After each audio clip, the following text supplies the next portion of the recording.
And we're live. Bienvenidos, señoras. Bienvenidos, señoras y señores. Live one more time from my living room and kitchen production. And we're here for another exciting episode of the All In Podcast, which is created and founded by the one and only hidden gem, Xbox All In, aka Sega Forever. Hey, So, what's up, guys? Sorry. no, go right ahead. So, introduce yourself, Forever. Yeah, this is Sega Forever, aka Xbox All In channel on YouTube. Great to be here. And glad that you can make it, obviously, because it's your show. But Exactly. I'm hosting it today. Thank you very much, and I would like to say thank you first and foremost to you because it's an honor and privilege to be able to host your podcast on my channel. I thank you very much for that, and for the influx of people that will come from your channel to see my channel as well. That's always greatly appreciated. And hopefully they'll enjoy our show today.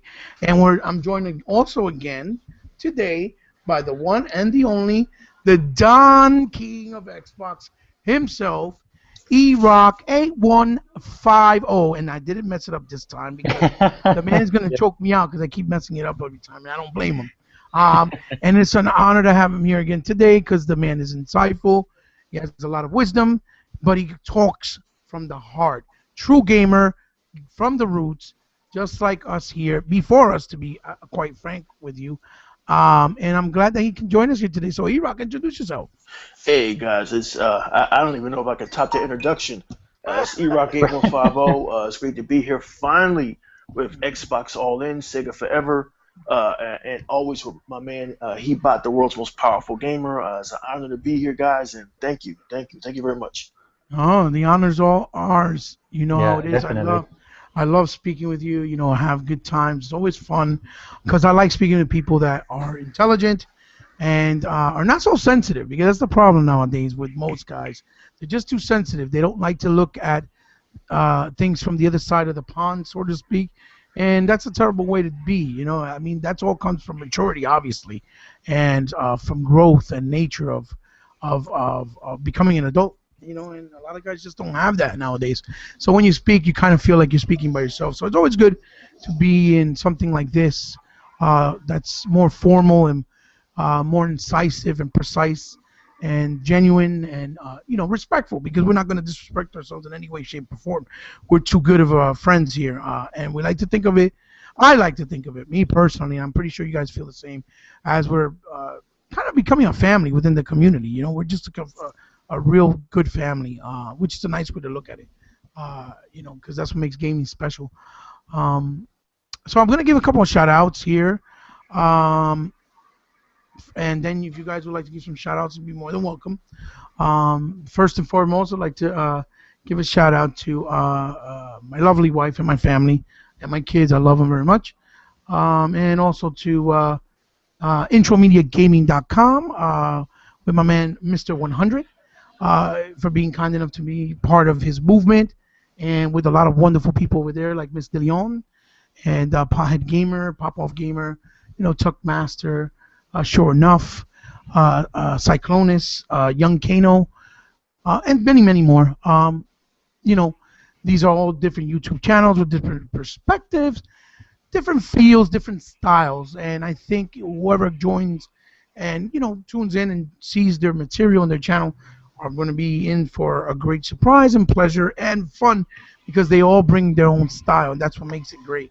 Also to a couple of gaming groups like Next Gen and Bang Bang Gaming, and of course my very own very good friend Dorian Pompous at World of Xbox / gaming device, Windows device, or Windows 10 device, if I will. Shout outs to him and Sean Long and Keith Williams, Shady Worthy, and a couple of the other guys with it. Fantastic guys. They're not really podcasters, but they're definitely in the community within social media. Very vocal. We call ourselves the Xbotians in the Xbox Mansion. So plus to everybody else out there, like my friend Master Chief, aka I forget what he calls himself on YouTube. I always forget, but his name is Master Chief. And to my boy Sir Merkham, thank God he recovered.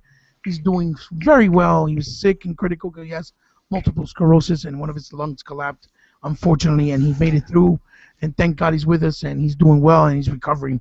And I hope nothing but the best for him and his family. And J Long 908, DirectX podcast over there, and all the other great people like Kid Smooth, and and their wonderful podcasts, and all the people in the community in general. So guys, if you want to give some shout outs, here's your time and feel free to take your turn. We'll start with you, EROK.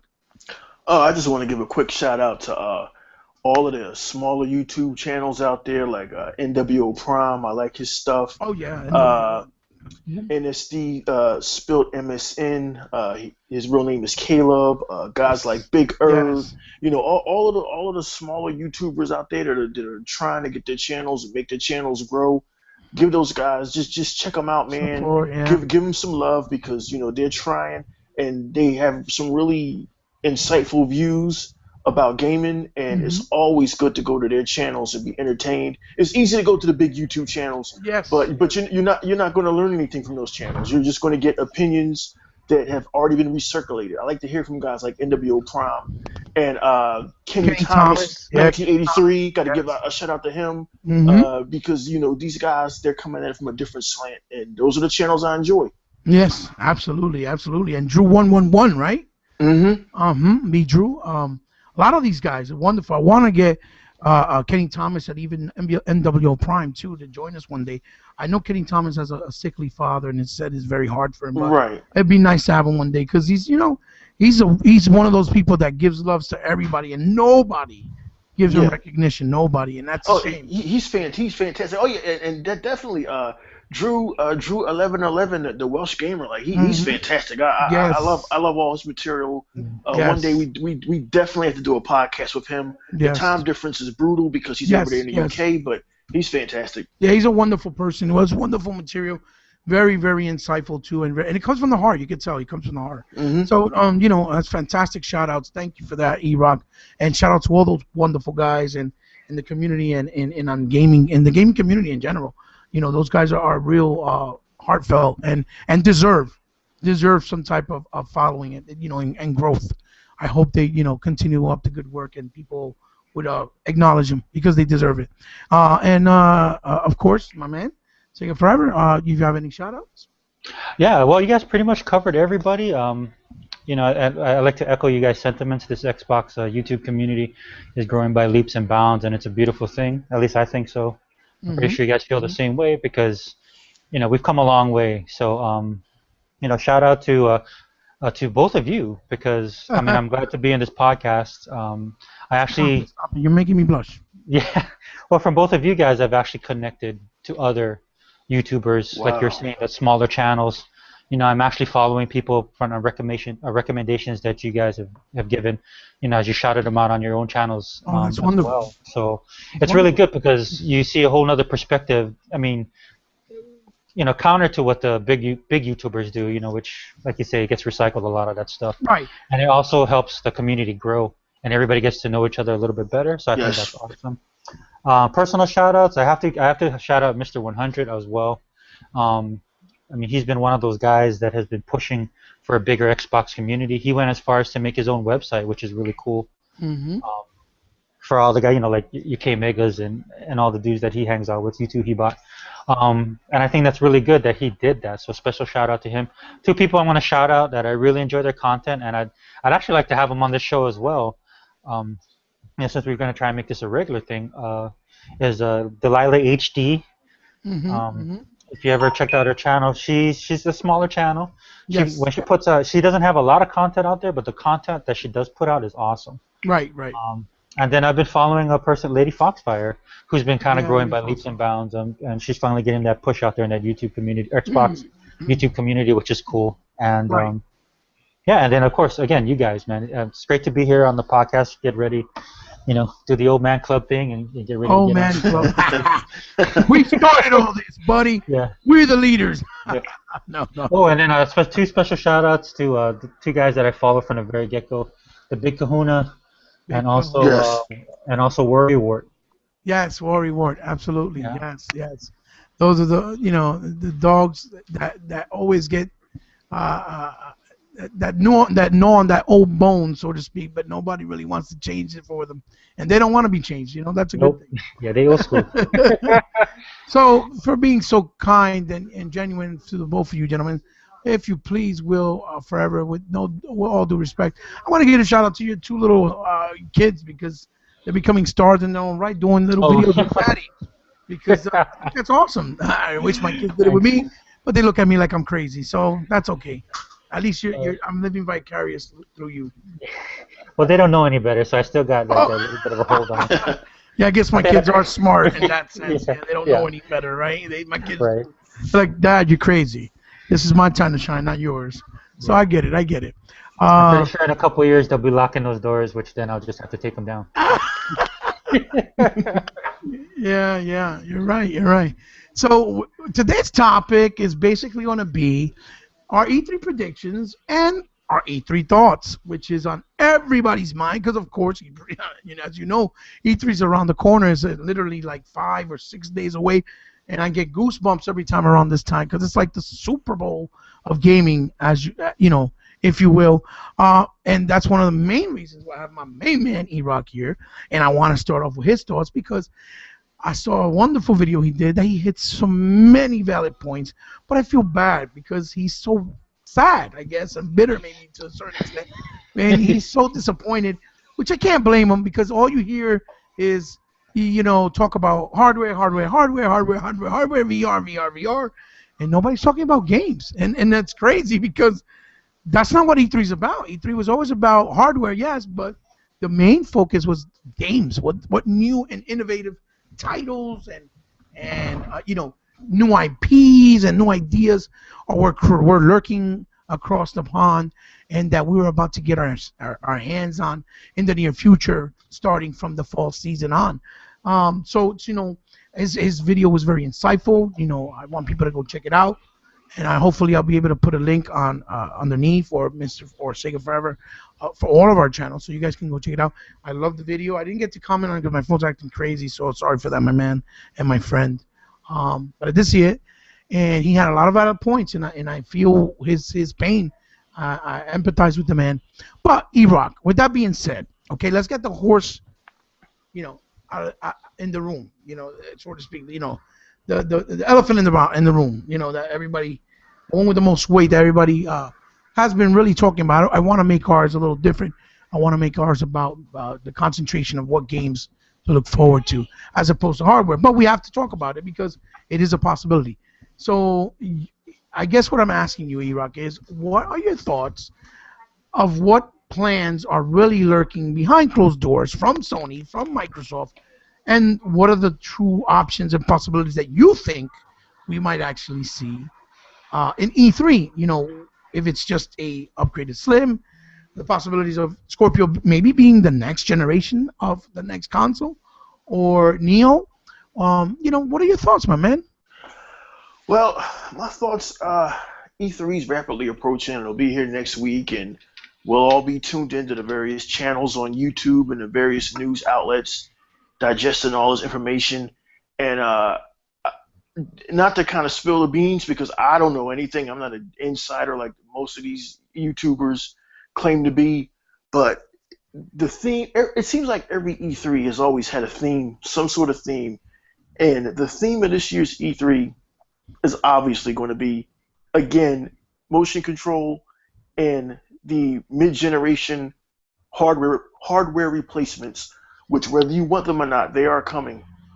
I think Right. from Microsoft, we already know this now. This has been confirmed by several news outlets. We're going to see the Xbox One Slim come out sometime this year, and this has also been confirmed, as you've already known from watching the various channels and news outlets. We're going to see an upgraded Xbox One, or possibly under a different name. You already know the code name is Scorpio. It's going to be a 6 teraflop monster. So I'm sure at some point during their E3 briefing, they're going to reveal this. Sony, of course, the news was leaked months ago about the PlayStation 4 Neo, their mid-generation replacement, And of course, Nintendo, not to be left out last, but definitely never least, Nintendo is going to be talking about the next Nintendo machine, which is coming out, and that to me, that's what we can expect. This is going to be a very, and I'm hoping to the gaming gods that I'm wrong, guys, but this is going to be a very hardware, VR centric, Heavy. a heavy E3 with very little in the way of gaming. And what you will see from gaming will be a Gears of War here, a few indies here, a few surprises from Sony. Microsoft's going to show Recore. Sony hopefully will surprise its audience and show us God of War 4, which, as I've stated, has been my only point of entry for a PlayStation console again. Nintendo, any news from them is good news on the gaming front. But I'm not expecting a whole lot of surprises from this E3. This is going to be very hardware and VR centric. And if you're an old gamer like me who remembers what E3 used to be about, E3, guys, not to get all long-winded, I want to stay on topic with what He-Bot asked. E3 used to be our Super Bowl, our Christmas morning unwrapping the gifts. It used to be our WrestleMania. It used to be our World Series. And it's just been a continual downer the last couple of years. So if you're excited about the new hardware, if you're excited about VR, then this E3 is for you.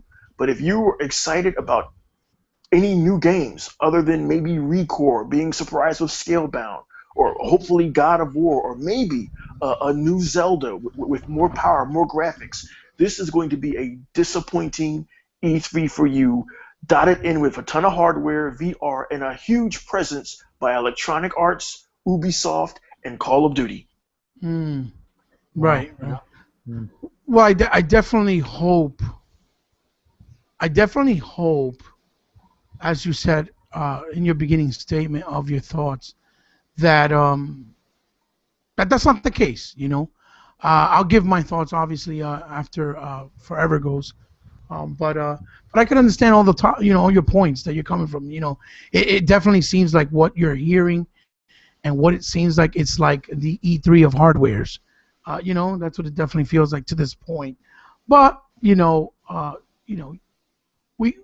could be completely wrong, which I hope is the case, and I hope that Microsoft leads the way, obviously, because they have all the right options to do it and change things around and surprise everybody. So Forever, of course, from your point of view, I don't know how much you've been keeping up with all the little leaks here and there, but what are your thoughts? What do you feel about it? What do you think might or might not happen, or that you might not like, or you're okay with at this point with the upcoming E3?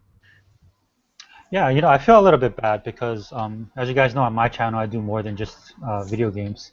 So I've been really distracted this summer. I talked about this on a video on my channel. I've been distracted with stuff like, I just saw the latest X-Men movie. I've been reading my comics. I've been doing other stuff in this pop culture universe. And then I began to realize by going to other people's YouTube channels that I'm subscribed to, trying to catch up with them. And more importantly, with EROK. That's why I'm so glad that you're here, EROK, man. It's a pleasure to be here with you. I appreciate it. Where EROK talked exactly about this, and he put it so perfectly. He said E3 is exactly that. It is our Super Bowl. I mean, and that's how I'm viewing it now. Before I used to refer to E3 and Comic-Con and all these different stuff that happens throughout the year for nerds like myself and possibly you guys. I'm a nerd. I'm a nerd. Yeah, me too. As possibly, I used to always refer to these things as our Mecca. But I think EROK put his finger on it perfectly because he called it our Super Bowl. And the thing that hit home for me when he said that is because looking at E3 this year for 2016 and all the stuff that they're going to bring across the board, Microsoft, Nintendo, and Sony. And like EROK said, I'm not an insider myself. I don't know. I mean, I get my information just like everybody else. But I think all three of us have a little bit of expertise in the fact that we're old school. And like EROK said, when we think about E3, we think about games. Right, right, absolutely. So at least that's the way we were stemmed, right. From the roots, right? That's how it was for us since the very inception, right? Go ahead. I'm sorry, I didn't mean to cut you off. Forever. No, that's fine. And now but it's always been like a technological thing. It's always been a driving gaming, but everything it's always been about the games. And I understand things change over the years. Like I said, I'm the grumpy old man in the club now. But things change and stuff like that. But I still hope, like you guys are saying, that they keep their focus on the games because that's what I'm really looking forward to. The most. And because of E-Rock's video, man, I had a good laugh with it, dude, and stuff like that. Like He-Bot saying, we are slanting maybe on the more of the negative side, and for good reason, man, because we've been burned before, right? Yeah. So, but I'm gonna take I took what you said, E-Rock, and I'm gonna do this for myself. It's just like the Super Bowl, exactly like you said. My team's the Steelers, okay? They're not playing in the Super Bowl, right? But now the Super Bowl is an event, right? It's not just for the hardcore guys. Like E-Rock, I think you're from Philly. I don't know if you're an Eagles fan. I don't want to be. Okay. So we understand the commitment to the team, and you want your team to be in there. But since the Super Bowl is such this huge event now, you have people that don't even watch football that participate. Everybody has a barbecue. People go over. Right. There's people that are more interested in the commercials than they are the actual game. Yeah, you're you right. could be sitting next to a person, like normally if me and E-Rock is sitting there, I mean, even though I'm a Steeler fan, I know about the Eagles as well. We could have a conversation about football. And somebody else can come and sit by us and then start talking to us about, we're talking about stats and we're talking about like maybe, the New York Stock Exchange back in the day or the Steel Curtain. Some dude will come over there and say to us, you heard about the new Budweiser commercial. It's the nature of the beast, and that's what I see. Again, when E-Rock mentioned that, used that metaphor, I actually, after you said that, bro, I sat there for like 20 minutes thinking about what you said, and like, you know what? That's how I have to approach E3 this year, as a Super Bowl, Super Bowl, not the game, as a Super Bowl, as an event, and whether good or bad. Then again, like I said, I don't want to sound grouchy or bitter, but as a person, a Sega fan, a person who grew up with gaming being the focus of a console generation for years, it's hard for me. It's hard for me to look at that. And like I said, I did a video talking about this. Like I'm looking forward to the Recore. I mean, they did this introduction. I want to see gameplay this year. I really want to see gameplay. It almost feels like we're gonna need a lot of maybe either beer or Tylenol. I don't know which. You know what I mean? I think either one of either one of them we're gonna need it badly. It almost feels like. But okay, those were great points as well, and thoughts forever. Thank you. I always like to be like the optimistic, not the pessimistic, or whatever the case is. I'm probably saying completely wrong. If I am, please correct me, gentlemen. I do understand why the hardware talk, but see, as far as Sony goes for the hardware, I know the reason why, or I have a suspicious feeling. The reason why they're concentrating is basically because they realize if they want this VR that they so much invested on, so heavily, and financially, obviously, so heavily, and that in the long run, probably within the next year and a half, it probably is going to become really obsolete really fast because of the limitations within the box of the PlayStation 4, hardware-wise, and spec-wise. And I do realize that it comes with an external driver, I think as it is, or adapter, some type of piece that has like to give it more power to run it more efficiently. I don't think it's enough, and I think they're not going to tell people that because they want obviously the lens to sell, and people to go out and invest and take the chance and take that leap and dive in and try out these new experiences, which the word around is that it's still for being the cheapest version of it, that it's actually pretty good. It works pretty well. Now, as far as Microsoft goes, I think they're kind of pinned to the corner right now. And why I say that is not at all to try to downsize Xbox One as it is right now. As well as you guys, I feel that the Xbox One has been the premier console since day one in many aspects of the word, from having the better games, having the more diversity of games as far as AAA goes. as far as the arcade marketplace, having better indie titles that are more top quality as opposed to looking like Atari 2600 games, or maybe even repurposed PS2 games. That we've been there, done that many years ago, that really don't even make sense to make over, because they didn't really need iterations again, because they're fairly still not that old. Um, and obviously the features, they're very well thought out, with the updates on a monthly basis, the backwards compatibility being a wonderful thing because it's free. First of all, for the ability that if you have the games, you can just put in the games and play them and not have to worry about repurchasing them. And to be honest with you, a lot of people, I don't know if you guys agree with me or not, but I'm pretty sure you do, but a lot of people that transitioned to Xbox One were heavy Xbox 360 owners with probably a vast library. And many of them probably did not get rid of their 360s and their games, not thinking that we would ever see something like a backwards compatibility on the Xbox One console.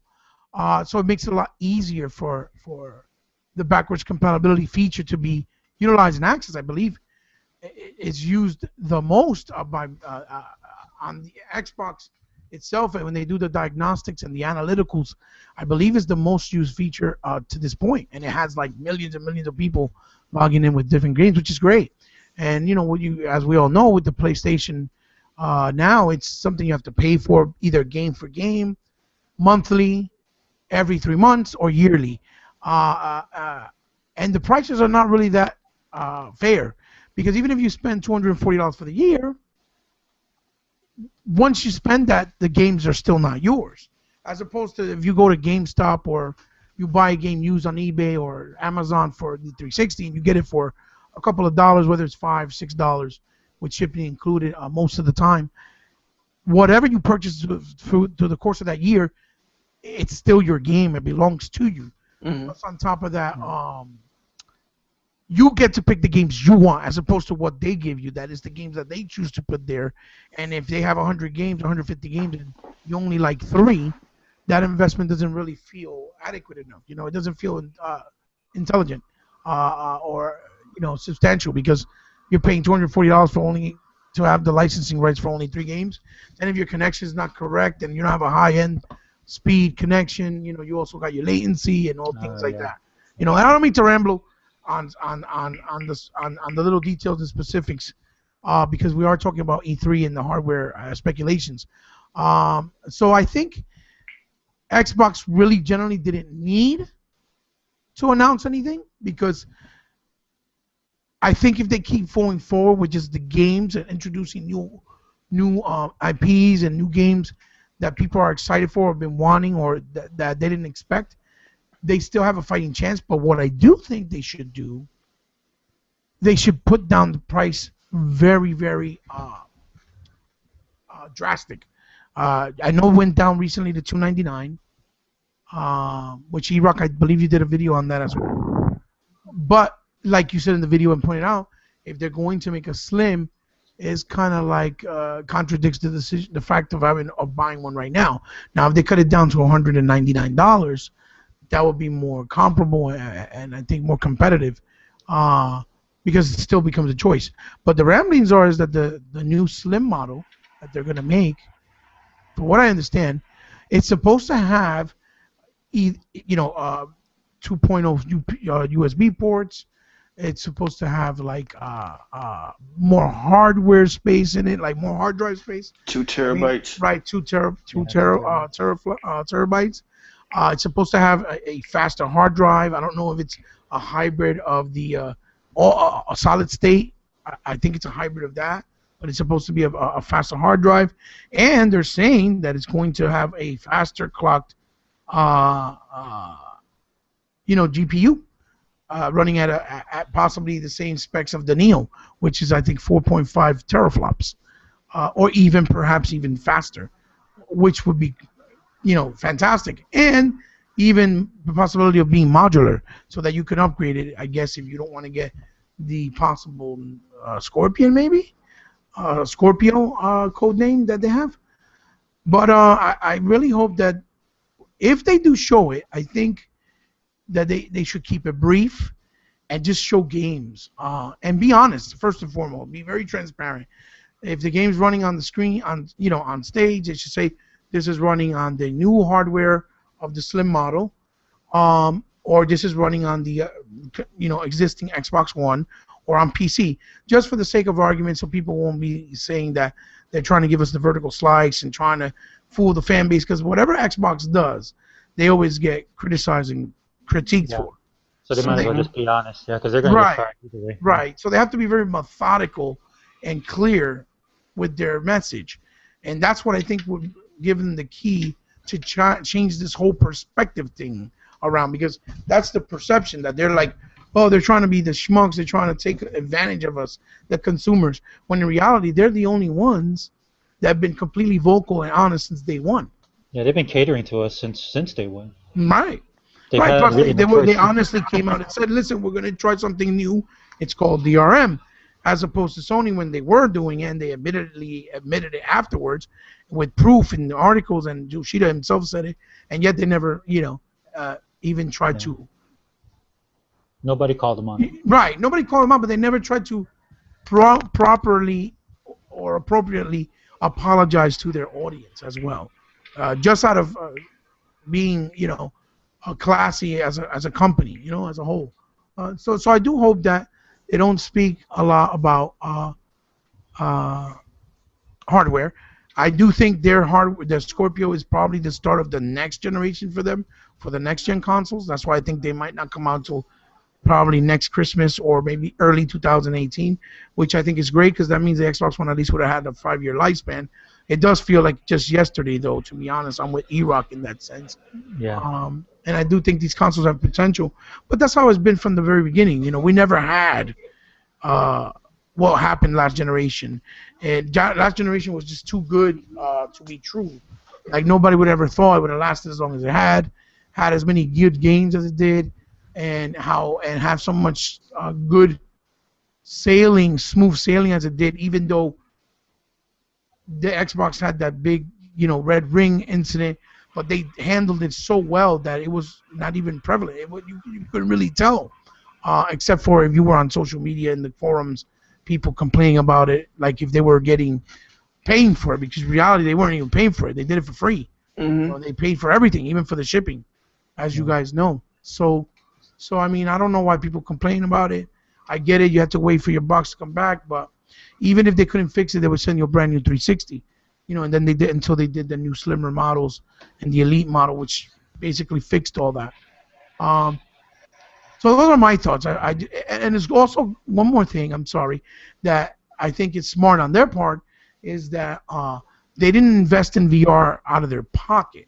They're basically partnering up, and they're just going to help market and promote, the Oculus Rift, obviously, and try to venture off so that at least they can have that side of gaming covered. Because even though us as purists of gamers, that we just like genuinely we just like games, we don't really care about those little gimmicky things, even though we'll try them.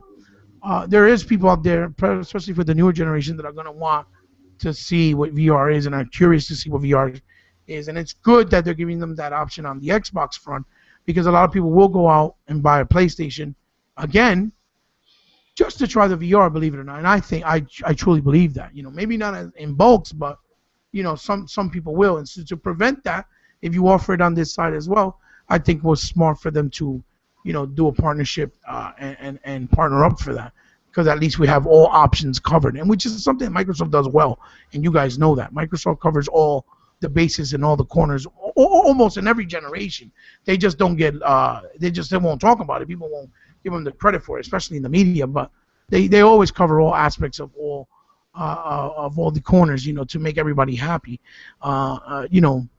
So that's what I think, as far as what I want to see and the hardware. But I am with you guys. I hope they talk about games. And I know a lot of people say, oh, well, what about there's not a lot of Japanese titles? Listen, the reason why there's not a lot of Japanese titles is because, that those guys just don't probably confront and come to Microsoft to ask them to put those games on the platform, because that's how it works. These companies are the ones who approach the company, like the developers.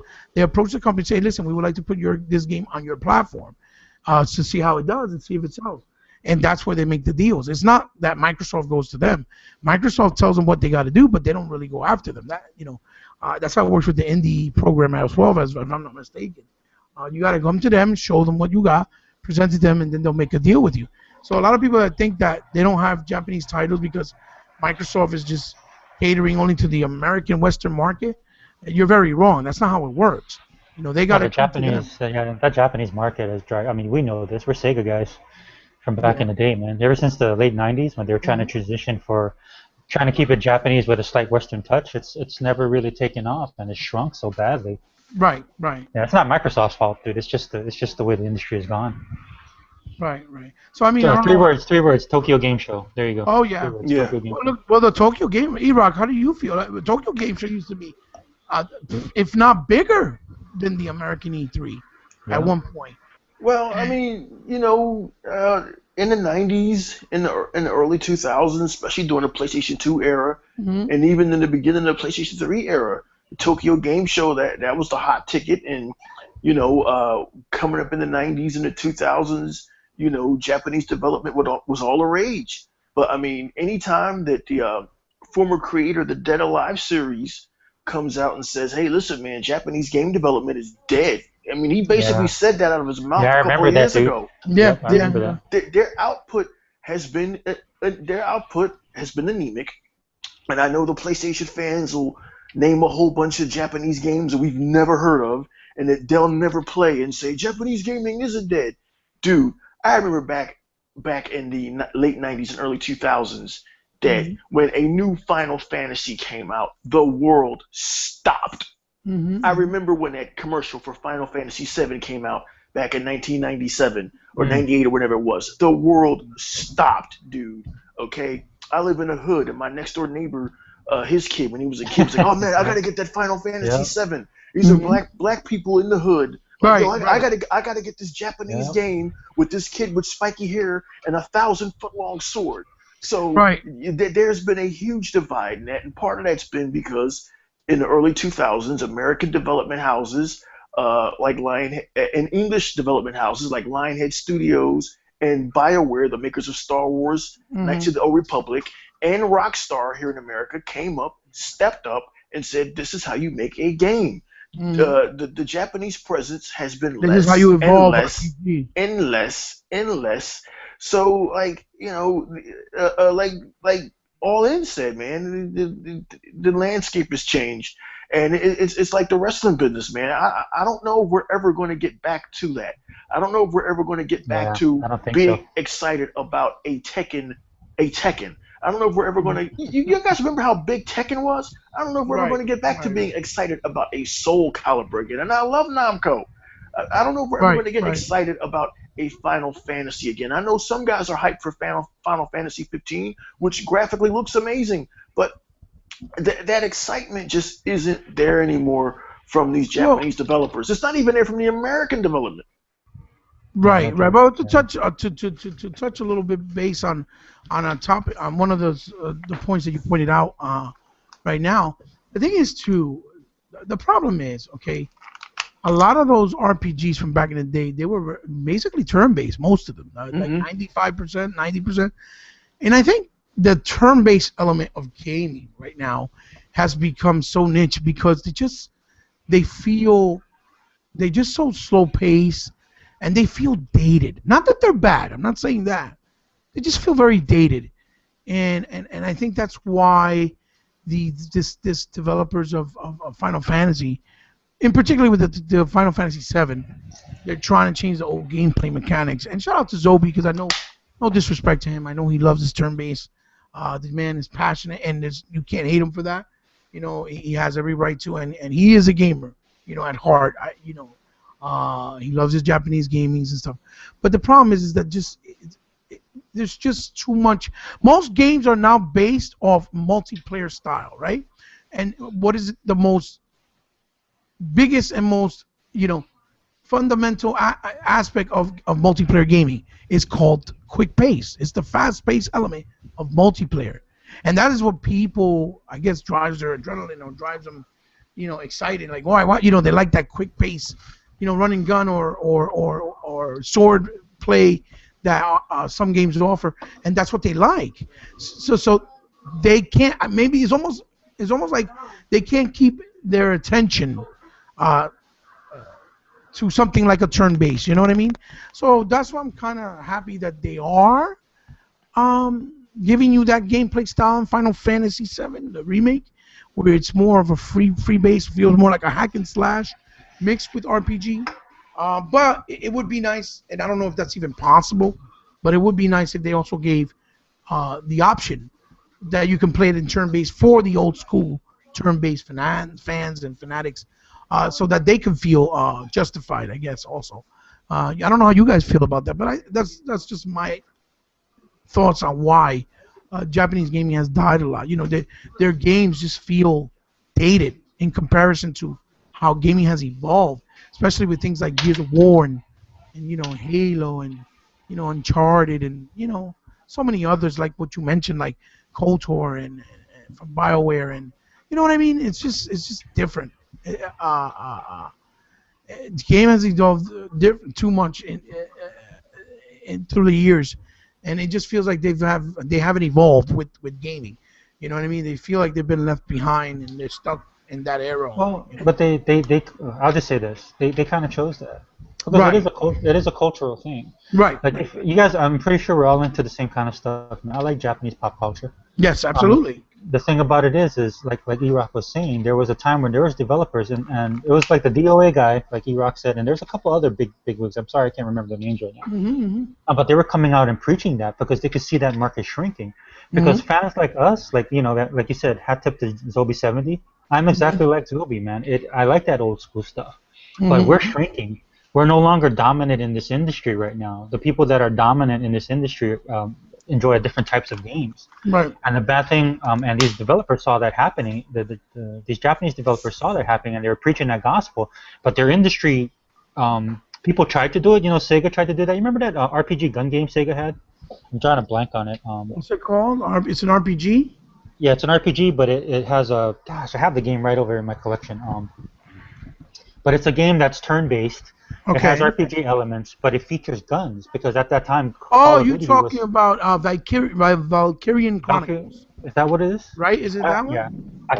Or is it the other one? The one with the guy and the girl, that they look modern day, but it's like... oh my God, Renaissance or something. Yeah, Resonance of Faith. Thank you. Renaissance of Faith. That's what it is. Yeah. So, they tried to do stuff like that. They tried to switch it up, and they tried to do it. Unfortunately, I think their own culture rejected that. And we had already kind of moved on. They started a little bit too late, and I'm pretty sure EROK will attest to this as well. I mean, we're already in the PlayStation phase. And just like you guys, like me, growing up, I mean, we kind of drove that industry because we play the JRPGs. Like with Sega, man, Shining Force 3 is my all-time favorite RPG. I mean, we kind of was into that kind of stuff. Well, we Skies went of to Arcadia for the Dreamcast. That game was phenomenal. Yeah, we went to that. Played that, EROK? Skies of Arcadia was awesome. Yeah, Yeah, it was awesome. It was. Yeah, it was awesome. But we went to that kind of stuff. We actually searched that stuff out. Right. PlayStation came out. Then I had guys that never played video games, who friends of mine, buying video game systems, and I was like, oh, what are you guys playing? They're like, oh, we're playing Madden.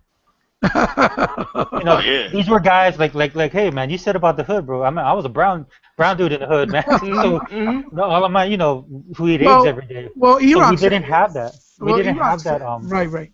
Yeah. EROK said something. I'm sorry, I didn't mean to cut you off, but EROK said something that was extremely funny, because I can definitely relate with what he's saying about a black kid in the hood looking up to playing something that had to do with Japanese culture with a white kid with spiky hair and a long sword. That was looked at as like, is this kid fruity or is something wrong with him? You see what I'm saying? So, that's how far and how deep the Japanese gaming culture touched the video game industry. Because that was, back then, that was looked at like, what the hell? That was weird, in other words. Or like something wasn't right. You Well, know but what I'm saying? it's like everything else. When that general audience, that's where they make their money. That's why Microsoft does what it does. That's why Right, all right, these guys do what they do. Once you get that general audience in there, like you see that with movies, you right, see right. that with books. They want to get that general audience. So, like I said, when I was playing, when I was on there playing my Virtua Fighter or playing my Sonic Adventures, or I was playing those games, those games that cater to what we played as video gamers, and you had these guys coming in playing like the NBAs and the NHLs, and even on the Genesis, that there's that transition where it was looked upon as being cool and acceptable. Hmm. That Mm-hmm. kind of changed the dynamic, and unfortunately, from what I've seen, especially again like us being Sega guys, Japan kind of caught on that too late, and I don't think they were able to transition because they pretty much dominated everything. Everything that happened came out of Japan.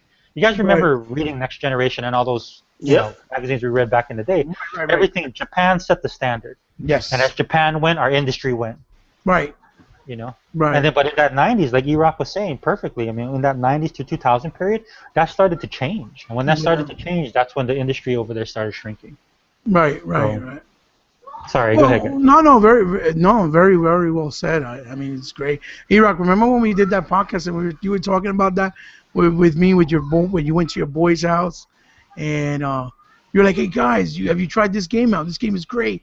And oh no, dude, I just want to play Madden. Oh yeah, well that was I Oh, remember. yeah, yeah, that was awesome. I Yeah, remember when I remember that. The PlayStation 2 came out, one of the most it, on paper looked like it was a terrific launch. No, the launch of the Dreamcast was a terrific launch. The Right. Right. PlayStation 2 launch was sort of botched. They were supposed to send over 1 million units, and it got dropped down to 500,000. Yeah. So Yeah. But they had a horrible lineup so too. so You so remember? so only a few people were able to get the PlayStation 2, and Mm-hmm. one of them happened to be my barber.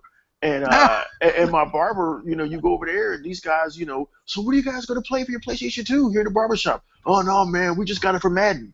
They're just playing Yeah, Madden. Yeah. So Yeah. I mean, yeah, And it's no matter weird, what you man. told them, they It just didn't want to budge. Yeah, it's different strokes for different folks. I doubt if those Yeah. guys ever played Final Fantasy X. I doubt if they ever played Metal Gear Solid, which Mm-hmm. Mm-hmm. at one time was a great series. I Mm-hmm. guess some folks will say it's still great, but you look at this generation as a whole, and it's just been, and it's getting back to our topic about this E3 2016 is like, I think that's what's happening. what are you selling? Like, what exactly?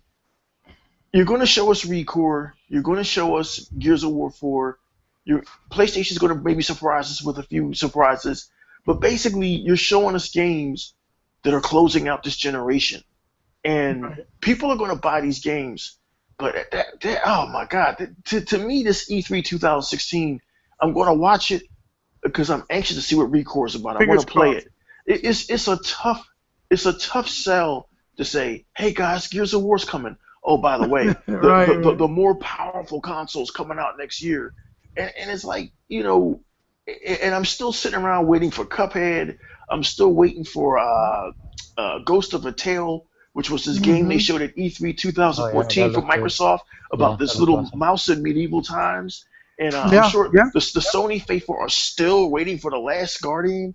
It's like, I just, oh man, this Mm-hmm. like, what are you gonna sell us on this year? Who's gonna be the lame duck? How's the media gonna spin it this year? Is it Right. gonna be Right. another infamous E3 2013, the most infamous media screw job in history? I mean, what exactly is there to look for? And I know that Right. some of Right. you younger gamers like Spilt MSN Caleb Bailey who are new to gaming, probably been gaming maybe 10 years or 12 years, like, Mm-hmm. oh man, you're pretty down. It's not that I'm down, dude, but I remember back at E3's past when the games were the stars. Hello, Yes. folks, I'm Peter Yes. Molyneux, and I've got this new experience that's going to transcend Yes. RPGs Yes. called Fable. Or Yes. hello, this is the Yes. new Final Fantasy. Or guys, listen, we're working on this great RPG called Star Wars, Knights of the Old Republic. Or I remember back when games transcended. Or Yeah, even MDK. Remember MDK? yes, Oh, yes. MDK, yeah, that was Yeah, awesome. That it's was just awesome. what happened, and the great E3s of the past, back in the Sega era, when Sega was like, listen, man, we're trying something new called Space Channel 5. I mean, Mm-hmm. it's Yeah. Which quirky, was it's wonderful. it's Mm-hmm. outrageous. We're trying something new like Jet Grind Radio. Like, what do you mean Mm-hmm. I'm going to be skateboarding and you're using cell shading? Where Yes. is that?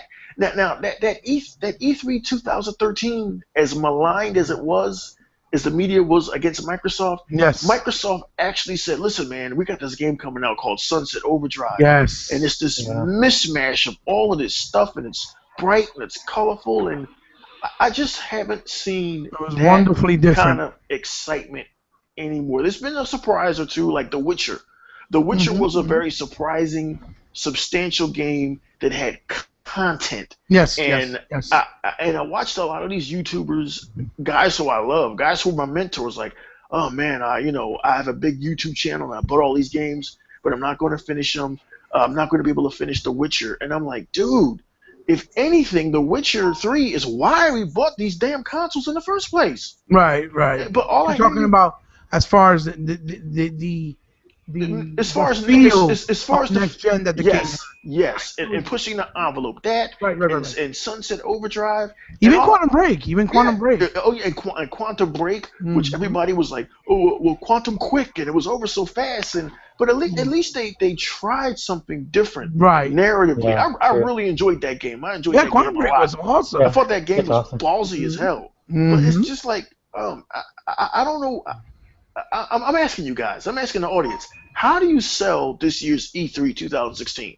Because if it's all about the hardware, 3 years ago you gave us more powerful hardware, and with the exception of CD Projekt Red, who did The Witcher, and with the exception of the guys who did Rise in the Room, and Hmm. I'll give Naughty Dog some credit, and I'll throw in a bone to Playground Games, who did Forza Horizon 2, which was Oh amazing. yeah, Forza Horizon 2 was You've awesome. been Yeah. given Forza this Horizon, you've awesome. been given this power, and we've heard the developers do nothing but bitch about, well, the consoles aren't powerful enough. We can't run this shooter, which is Well, 2000th in a series. We can't yeah, run it you're at 60 absolutely right. FPS. And I'm like, dude, You're is absolutely right. But that's that narrative, though, E-Rock, that Sony started. Because all they were like, okay, we could only run it unless it's 1080p in 60 frames. And then they use Microsoft as the laughing stock to be like, oh, yeah, look, the game is in 900p, but it's not, it's 60 frames, but it's 900p. Or it's 1080p, but it can't hold a 30 frame rate, as better because it's 3 frames less than the PS4 version. You understand what I'm saying? And that's what the problem is. The narrative has been because of the Sony camp with the media, with the fans, with Sony themselves, because they started it when they did that commercial with, "This is how we how we share our used games, or how we share our games," and they gave them a copy of the game to Adam Boyes, Yoshida, and the mm-hmm. commercial. They started it. Okay, they started it with that ignorant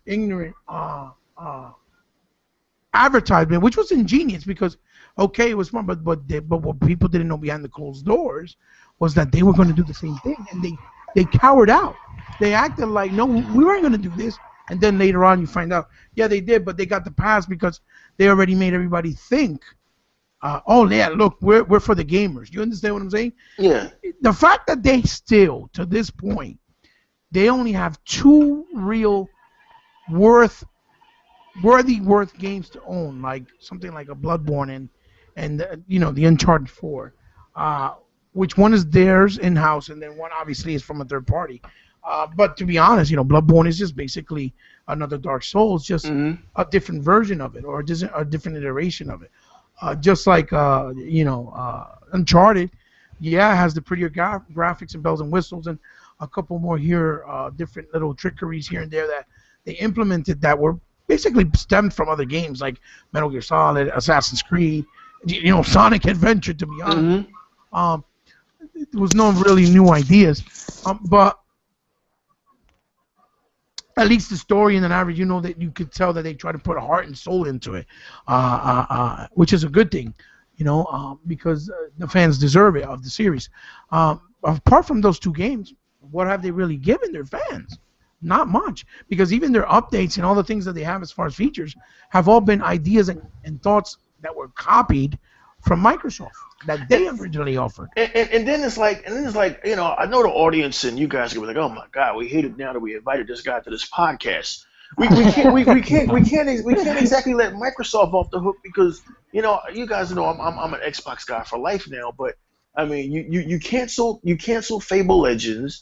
Mhm. I desperately wanted to see something done with Banjo-Kazooie. I still maintain that the way that you differentiate yourself from Sony is you get more games out there. Yes. Don't worry about well, who's going to buy a Banjo-Kazooie? Who's going to buy is this 47-year-old guy going to buy a platformer based on Banjo-Kazooie? You're damn right he is. Right. You put all the power of the Xbox One behind it, and you let Rare do their thing, like I'm hoping they're going to do with Sea of Thieves. Right. That's what we need. Right. We needed more Ken Levines in this industry, the designer of the first BioShock. We needed more Peter Molyneux's in this industry, the designer of the original Fable. You drove him out of the industry, these video gamers, with 1080p, and your vision's dying. You drove Cliffy B, the creator of Gears of War, out of this industry, and you've put crowns on Ubisoft, who's turning in trash after trash after trash. You put crowns on the makers of the Call of Duty game because you exalt them every year, and it's like, what the? All in. How do we sell E3? That's my question. Right. If you're a gamer that remembers AM2 from Sega, how do we sell E3? How do we sell it? Yes. That's my only question. Well, I think we can segue into the next topic with what you just said about what games that have been announced, or that it would be nice to see if they're going to make it about games, and how do you sell it, E3 with the games and so since you asked the question to Forever, I think Forever, yeah. So what are you looking forward to as far as the games that they already announced that we haven't seen and heard from in a while, or what you would like to see, and also, how can they sell E3 if they're going to do that approach with games? Well, I think it's kind of already set in stone from what we've read so far. For me personally, as far as the games, I'm in the same boat as EROK. I mean, I want to see these games that they've announced before. I actually want to see gameplay of it. I want them to see it be featured more. Like, I actually want them to have these times, and Microsoft, in credit to Microsoft, they've done great. Even in the first, as botched as people say the first E3 was that they introduced the XB1, I liked it. And every year after that, they built on it. Their focus has been on games. What I'm hoping, and keeping my fingers crossed, even with all this hardware talk, I'm just hoping Microsoft is being Microsoft. And I'm talking Microsoft proper, the Microsoft business aspect of it, right? Where they're looking at it from a perspective of, okay, we want it to be here at this point in time, we're not. And we're right here. So what are we going to do to course correct? Okay, we're just going to go based on what the gamers, like, if I'm being honest, and we're going to call out the developers, and we're going to call out these companies, we got to call out our fellow gamers, because we've built this. What they're giving us, we helped build it. Yes. Like EROK was saying, we've helped build that because we support. I'm a COD fan, right? But to me, the best shooter game, as a shooter fan, was Halo 5. Because it had a story, it had a multiplayer, they gave you all this free crap. They still give you free crap. There's how bad it is, how good something is. I haven't even downloaded the latest one. In fact, I think I'm 2 downloads behind on Halo 5. That's how much stuff they're just pouring out to you. They went with the, like you were saying earlier, He-Bot, right? They went with the option of giving us the microtransactions, but they actually did it right. They did the microtransactions right way. I don't have to buy it if I don't want to. I'm a grinder. I love to grind on these games. I'm old school. So I don't mind. I don't have to pay. The only thing I bought was the Tournament League package for them because I appreciated, as a consumer, as an Xbox fan, I appreciated all the stuff they gave us. Right. So I went ahead and dropped my money on it. They gave me like 2 free suits and I think a gun skin. But I didn't buy it for that. I bought it to say, hey, I appreciate 343 what you guys are doing. Right, Microsoft, right. Thank you for giving us a complete game. Right. I'm a huge Star Wars fan. I don't really play Battlefront. Yeah, but Battlefront just it's wonderful. It looks gorgeous. It plays wonderful. It's a fun arcadey game. Yes, but it feels just like you said. It feels very arcadey. It doesn't feel like it has enough content. Yeah, it's a fun arcadey game, but for all the complaining that people do, this is why I'm calling out the gamers about we want this, we want that, right? And then when push comes to shove, you don't get that. Going back again to what we're saying about the games, right? I think Microsoft is just reacting because Microsoft is a business. So thank God they have money. I'll be the greedy capitalist in this podcast. I'll take the hate for that. But thank God they have money because what they're but it's fact. You're pointing out a fact. It's true. Thank God they have money. Yeah, because if a lesser company, Sega, Sega, PlayStation 2 Vaporware, a lesser company like Sega they couldn't because Sega pushed the games and they Right. pushed the industry, But they but didn't that have didn't work for them. right. So Microsoft is more of a business. So what Microsoft is doing and what we're going to expect at E3, I think it's written in stone, is why we're getting all this hardware stuff too, is they're doing everything. They're like, Right. we're not here. We're looking at what you guys are saying. They got their marketing team all over this stuff probably, right? And it's like, we're just going to do everything. They're taking the kitchen sink and and they're just taking everything in the kitchen sink and they're going to throw it at us. And Right. I'm sorry, I'm going to have to call out the gamers on this because I said, like, once again, we built this. We Right. built it. I So feel. what game exactly you're looking forward to that we know that they announced but we haven't seen gameplay for? Recore, Scalebound. I'm interested in Gears of War because I'm not a big Gears of War fan as other people in our Xbox Okay. community are. But I love the story looks awesome. Of course, I like the lore. That's why I love Halo 5.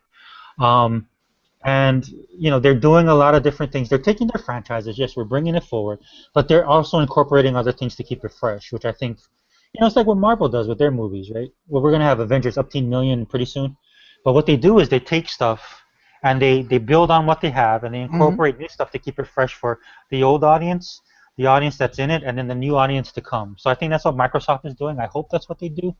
I'll be surprised that they have games we haven't even heard of. But like EROK said, I want them to follow up on the games that they've already showed. I actually want to see gameplay. I actually want to see features. I want that to be the focal point. I don't mind them doing everything else, but I want the focal point to be about the games. Right. Even if they introduce like the VR aspect, how about some games with that? How about if they introduce the Slim and that stuff? What are you going to give us from the gaming front? Like if the Slim is that all-in-one system that's going to allow me to stream stuff, like you were saying earlier, He-Bot, am I going to be able to stream it? Am I going to be able to put the smaller console in my room and play my games up there while my kids are playing down here? Will the connection be there? And what kind of games are you guys going to, like those important features? Yeah, they're little things. Compatibility Even streaming directly to YouTube. Yeah, that would be cool. Right. But the backwards compatibility is a big thing. EROK, I know. Oh yeah, absolutely. Yeah, so man. How would that play into this new stuff? So that's what I'm looking forward to. And now that, absolutely. And now that they discontinued the 360, I'm telling you, a lot of people are going to migrate to Xbox One this holiday season. That's why I said if they do a price drop that's drastic and dramatic and drastic enough, they could win the market back fast, real easy, because they have Gears of War coming out and some other good stuff that people are going to be really fond of and probably more than likely surprised. So, EROK, as far as the games, because you mentioned a couple of them, what else, what are you mostly fond of that you're looking forward to seeing actual gameplay for the first time of games that they already announced, that they already been announced, that are finally going to be shown? What are you looking forward to? Right now, as far as what I actually know of, I'm actually looking forward to Recore. Recore is like the only thing right now that looks original. The developers developed. I can't pronounce his name. Mtafumi something. Whatever his name is. Kenji Mifune. Yeah, he's a trusted Japanese developer. So that's the one. Scalebound, I'm on the fence about. I'm excited about it. Gears of War. Me personally, I think Gears of War. They topped it with Gears of War 3, but I'm interested. I'm very interested to see what Gears of War is going to look like on the Xbox One. But right now, Scalebound is leading the way, and the surprise game of 2016, of course, Forza Horizon 3, which is so far under the radar that it hasn't even been talked about. But judging by what was done back in 2014 with Forza Horizon, I'm anxious to see how they can top that. Playground games. But definitely Recore. Recore's it's the only thing that's fresh. Right. That feels different. Right. Yeah. Right. Absolutely. And that's what's fresh. When we first saw Cuphead and we first saw Sunset Overdrive, fresh. Like I mean, take a look at the latest Call of Duty that's coming out this year. What's it called? Call of Duty Beyond or Call of Duty Future or something? Infinite. Call of Duty Infinite. It was greeted with about as much hate as that Ghostbusters trailer. Right. I mean, people are like, no, like we'd rather you took it back to World War II or World War I. Like, I don't know. People, No offense, Call of Duty fans, but you gave Call of Duty the keys to the kingdom. Right. You could have stopped buying it like Great I did point. after Advanced Warfare. I said, okay, this is it. Some nice basically, set pieces, but they accepted the slap in the face, and now they're gonna get slapped on the other side. you guys accepted DLC. You accepted these unfinished games, like The Witcher 3. The Witcher 3 has DLC, but you don't have to buy it because the damn game is 40 hours long. I mean, CD Projekt Red deserves credit for actually putting in the work and saying, look, dude, you are not. And if you haven't played The Witcher 3, I know it isn't everybody's cup of tea. I absolutely hate it. Sorry, EROK, and I'll tell you why. Well, that's okay. Well, I'll tell you what. The Witcher 3 isn't everybody's cup of tea. If you're not a Game of Thrones fan, here's what The Witcher 3 is. The Witcher 3 is basically a medieval France simulator with swordplay and special powers thrown in. The thing I heard people hate about it is there's tons of dialogue you have to go through. But I give CD Projekt Red credit for, first of all, their graphic presentation is unbelievable. And I give them credit for trying to appeal to that niche. Appeal to that niche of Game of Thrones fans out there and fantasy fans like myself who said, damn, I'd love to go. I'm sure all in, and even you, He-Bot, will remember when gaming wasn't about shooting a bunch of motherfuckers. Excuse my language. It wasn't about shooting a bunch of motherfuckers. Right. Scoring a touchdown on somebody, and I enjoyed Madden as much as the next guy. About who can kill the most. Gaming used to be about us going to Albion or going to another kingdom and saving the princess. Gaming used to be about going other places, like going deep into the Star Wars universe, the Star Wars Knights of the Old Republic, or joining the Heroes Guild in Albion. And then all of a sudden, gaming became like, I'm going to kill you in multiplayer. I don't even enjoy, I'm going to be honest with you, and I'll probably lose subscribers right now. I really don't even enjoy multiplayer gaming. Because you have this shit where we used to actually get and all in the He-Bot. You remember this back in the 360 era. We used to actually get fucking demos. So now what you get is a multiplayer demo. Man. That's going back. Gears of War multiplayer demo, and I'm amped for it. And I should know better because I'm 47 and I've been in this game for a while. And as soon as I fire it up, oh yeah, Gears of War multiplayer. Blow! My head gets blown off from some 12-year-old fucking kid from Albuquerque. And it's like I delete the demo. This is no fun to me. Right. I want to go back to Albion. I want to go to Skilligan in The Witcher. And I know everybody hated The Witcher, but for me, I applaud CD Projekt Red because they took me someplace else. And if all you're going to give me this generation is Call of Duty in 4K, I hate to say it, guys. Excuse the language, but I'm out this bitch. Because, yo, dude, I can't do it no more, guys. Right. I can hear you're not a real gamer. Well, I guess I ain't. Here we go. Hey, EROK, I'll be the Microsoft. I'll be the Microsoft marketer right now. I'll jump in there. Well, you can on backwards compatibility with your Xbox One. You can go back to Albion. Fables 1 through 3. Absolutely, yeah. There you go. Oh wow. Hey, there you go. Sony fans don't want to hear that. They don't want to hear that. Yeah, exactly. They don't want to hear that. Well, I mean, I don't even know how to even counter interact with what you just said. Guys, listen. I'm not a Debbie Downer. In fact, before He-Bot called me to join this podcast, which I'm glad he did, because I always wanted to meet you all and always wanted to meet you, bro. Before he called me, I was in and out of sleep, but I was actually on that free-to-play Dungeons and Dragons game that's on Xbox One. Yeah, that's what I'm yes. Never winner. I actually enjoyed it. It's fun. Awesome. Yeah. So I haven't completely lost my soul. There's something left, but it has to be pulled out of us. Yeah, it has to be taken out from the back of your spine or something. Yeah, and I did play Quantum Break. I enjoyed Quantum Break. I don't get why everybody else didn't like it. I'm baffled. Because Xbox did a great game and they don't want to say that. That's why. That's just the bottom That's one line. of the, yeah. Just the The bottom. hate and the hypocrisy. Yeah. It's the bottom line. It's as simple as that. So EROK, listen, you had. I love how you expressed yourself.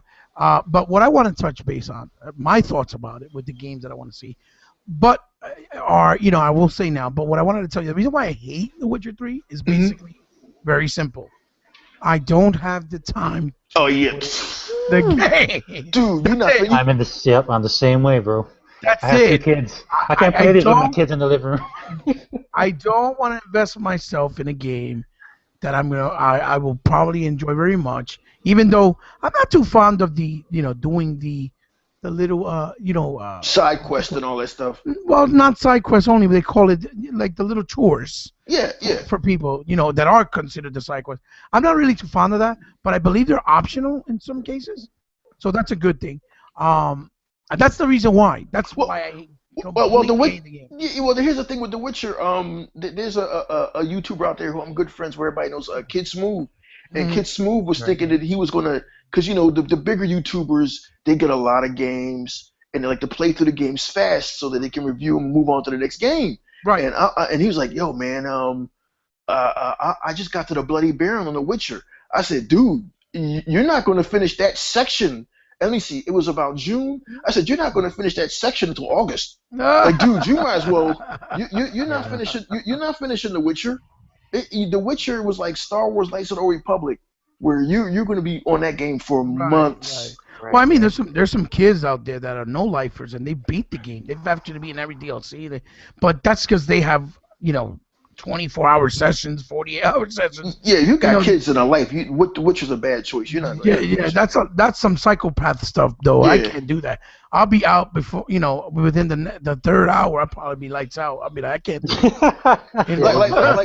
Like The Witcher. The Witcher has dialogue where somebody, a woman or anybody, will ask you, "Do you want to drink?" And you have to answer them. Like, so it's, Right. It could be days of that. It's dialogue. that in depth and that in detail. Yeah. It's not like Call of Duty where you pick up a gun and you're killing. Right. And that's what gaming is catering to now. It's catering to. I'm not knocking it, but it's catering to, and that's why Call of Duty's been so successful. They cater to that segment of gamer who just wants just competitive. That's it. They want to see who's the better. At this game than the next person. That's all they worry about. You touched on this months ago. You touched on this months ago. Oh yeah. I have. I've had daily segments where they spend the entire day arguing the same topic, and no matter how I break it down or how many times I explain it, it's like they look at me like I'm the retard or I'm the slowpoke or there's something wrong with me. There's nothing wrong with me, dude. Gaming was never about just being competitive. Yeah, we had that in the Pong era because that's how it started, but that's because of the limitations of the hardware. That's all we were able to do back then was play something like Pong. Yeah, we had it with fighters, but fighters are very different. Fighter is round 1, round 2, that's it, and you go on to the next person or the next character, or you know what I'm saying, or the next challenger. These things you could spend hours upon hours just doing the same thing over and over and over and over, and it just becomes really boring and for me pointless, because if it doesn't give you anything to enhance the experience of the game, there's no point. Now, if you have a beautiful or wonderful campaign where we could co-op together, and in this day and era, we could play 4-player co-op, 2-player co-op. Now you're talking a different story. I'm all in for that. I love doing that. That for me is awesome. Or even something like a horde mode where you can, we can learn how to control our fort and keep it, without being destroyed and trying to figure tactical ways of killing the AIs. I enjoy that. That's fine. That's not a problem with me, because we could play as a team, as friends. Even though I miss couch co-op days where your homies would come over. But in our case, we all live in different ponds of the world, and we can't really hang out and, make a night out or hang out with boys and get some Coronas, so to speak. But, that's the wonderful thing about online, at this point. But other than that, to say, oh, listen, I got more kills than anybody else, I don't care about that. The bragging rights for me don't mean shit. You know what I mean? I don't care about that. my my pointless. my gamer score is 17 million, and I was looking at your games, dude, and you Right, didn't finish this game, or you didn't finish that game. Maybe because I'm right, still playing it. Maybe because right, I right. don't want to Yeah. rush Or through maybe because Sunset I took my Overdrive. time. Right, Yeah. right. Well, for me, the games I'm looking forward to, uh, definitely. I definitely want to see Recore. Definitely. I can't wait to see the gameplay. I know we're going to see it. I'm pretty sure I have a very confident feeling that we will see it this year because they're going to do like what they did with Sunset Overdrive, that they showed the trailer the year before. Then they showed finally showed the gameplay and it came out that year.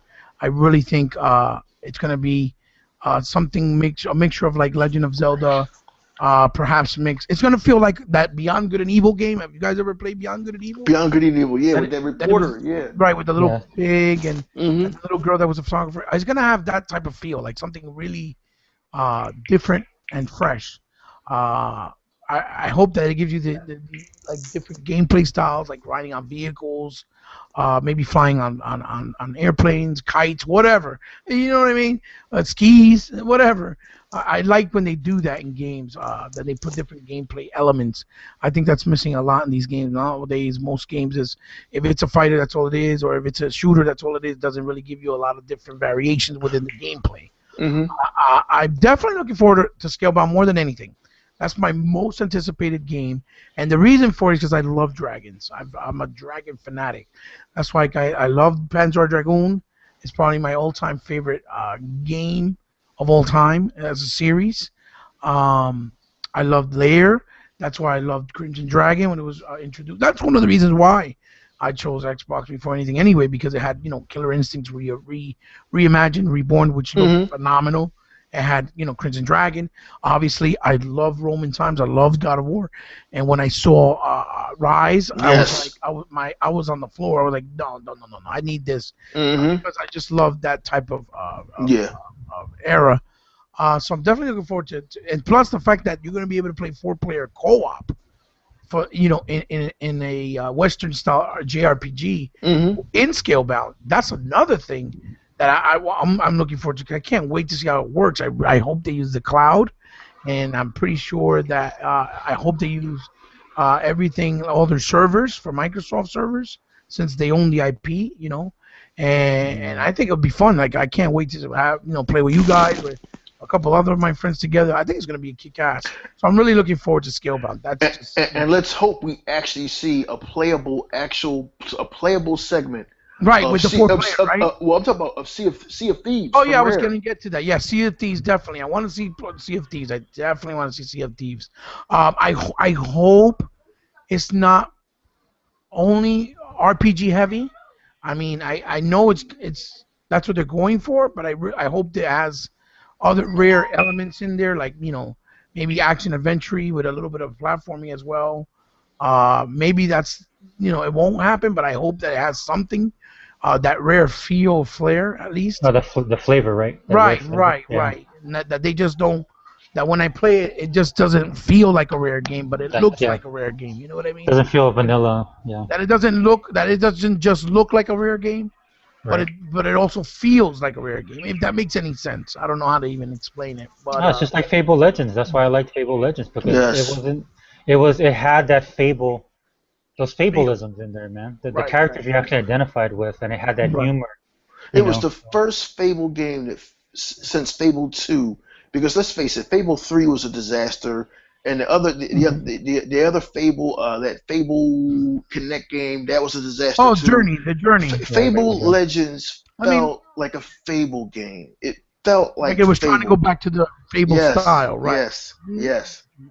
Yeah, the gameplay though, even though it was like an online multiplayer, it definitely or whatever there's a MOBA they were trying to achieve with it.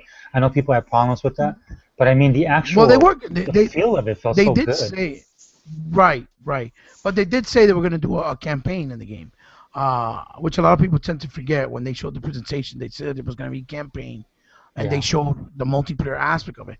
But a lot of people' main complaint with Fable Legends was because I believe you were able to create your characters from scratch and be able to obtain all your attributes, powers with the same character. But in this one, it was almost like the game Jericho, where each character had a different attribute and play style and magic and weapon, and in order for you to use those, you had to change characters, and I think that's the main gripe that people had. But I don't know. I think Microsoft is going to surprise us. I have a feeling they might Well, let's repurpose all hope those so. assets, and we'll Yeah. see a Fable Legends maybe down the road, or Fable 4, a more proper Fable 4. Because I'll be honest with you, there's a beat 'em up style Fable with RPG elements on the Xbox Marketplace, which is called Fable Heroes, Yeah, and Fable. it's a four-player co-op game, and it's a wonderful little game, and nobody talked about it, and it was wonderful, but it was more like beat 'em up style with RPG elements, and it's a four-player co-op though,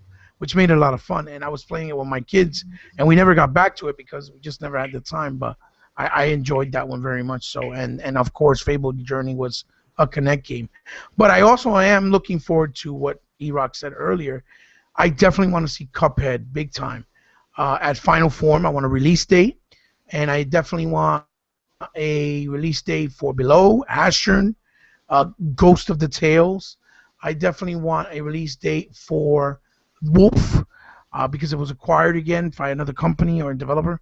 That's that game that she looked like Little Red Riding Hood, and it looked like an action platformer. Oh wow. Oh, I In didn't hear modern about day. that.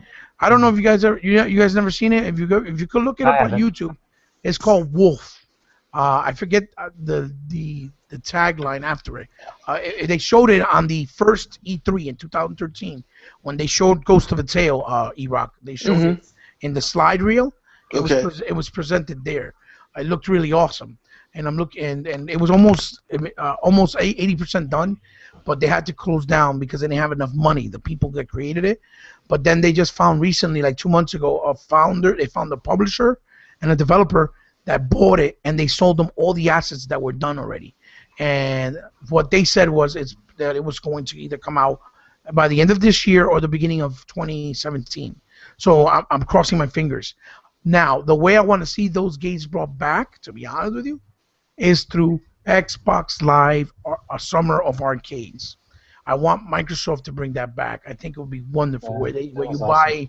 you buy a certain amount of games, and if you buy all those games, you get the last one for free, and it gave it that arcadey style feel.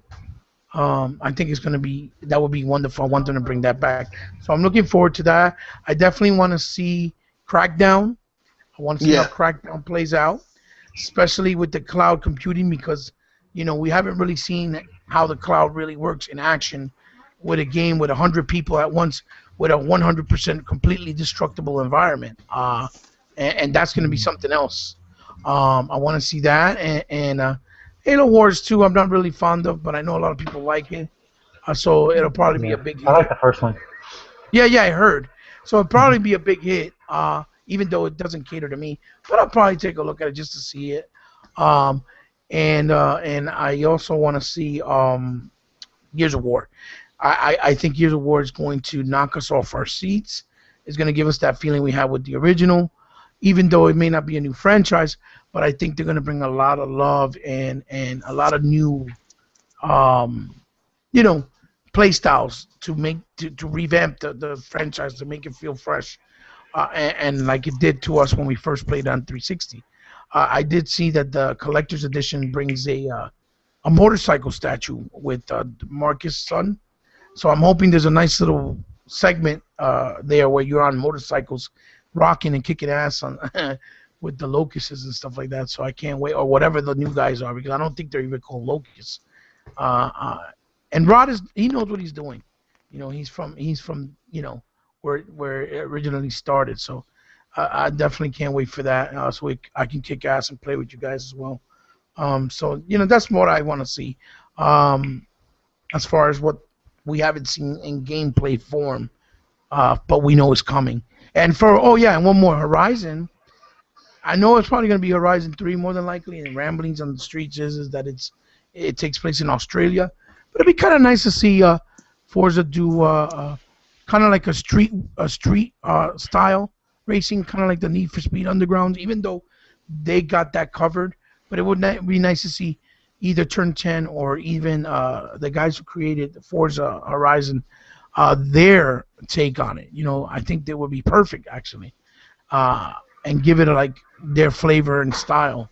I don't know how you feel about that, EROK or Ferber, but I would like to see that. I don't know. That's just me, though. That's my opinion.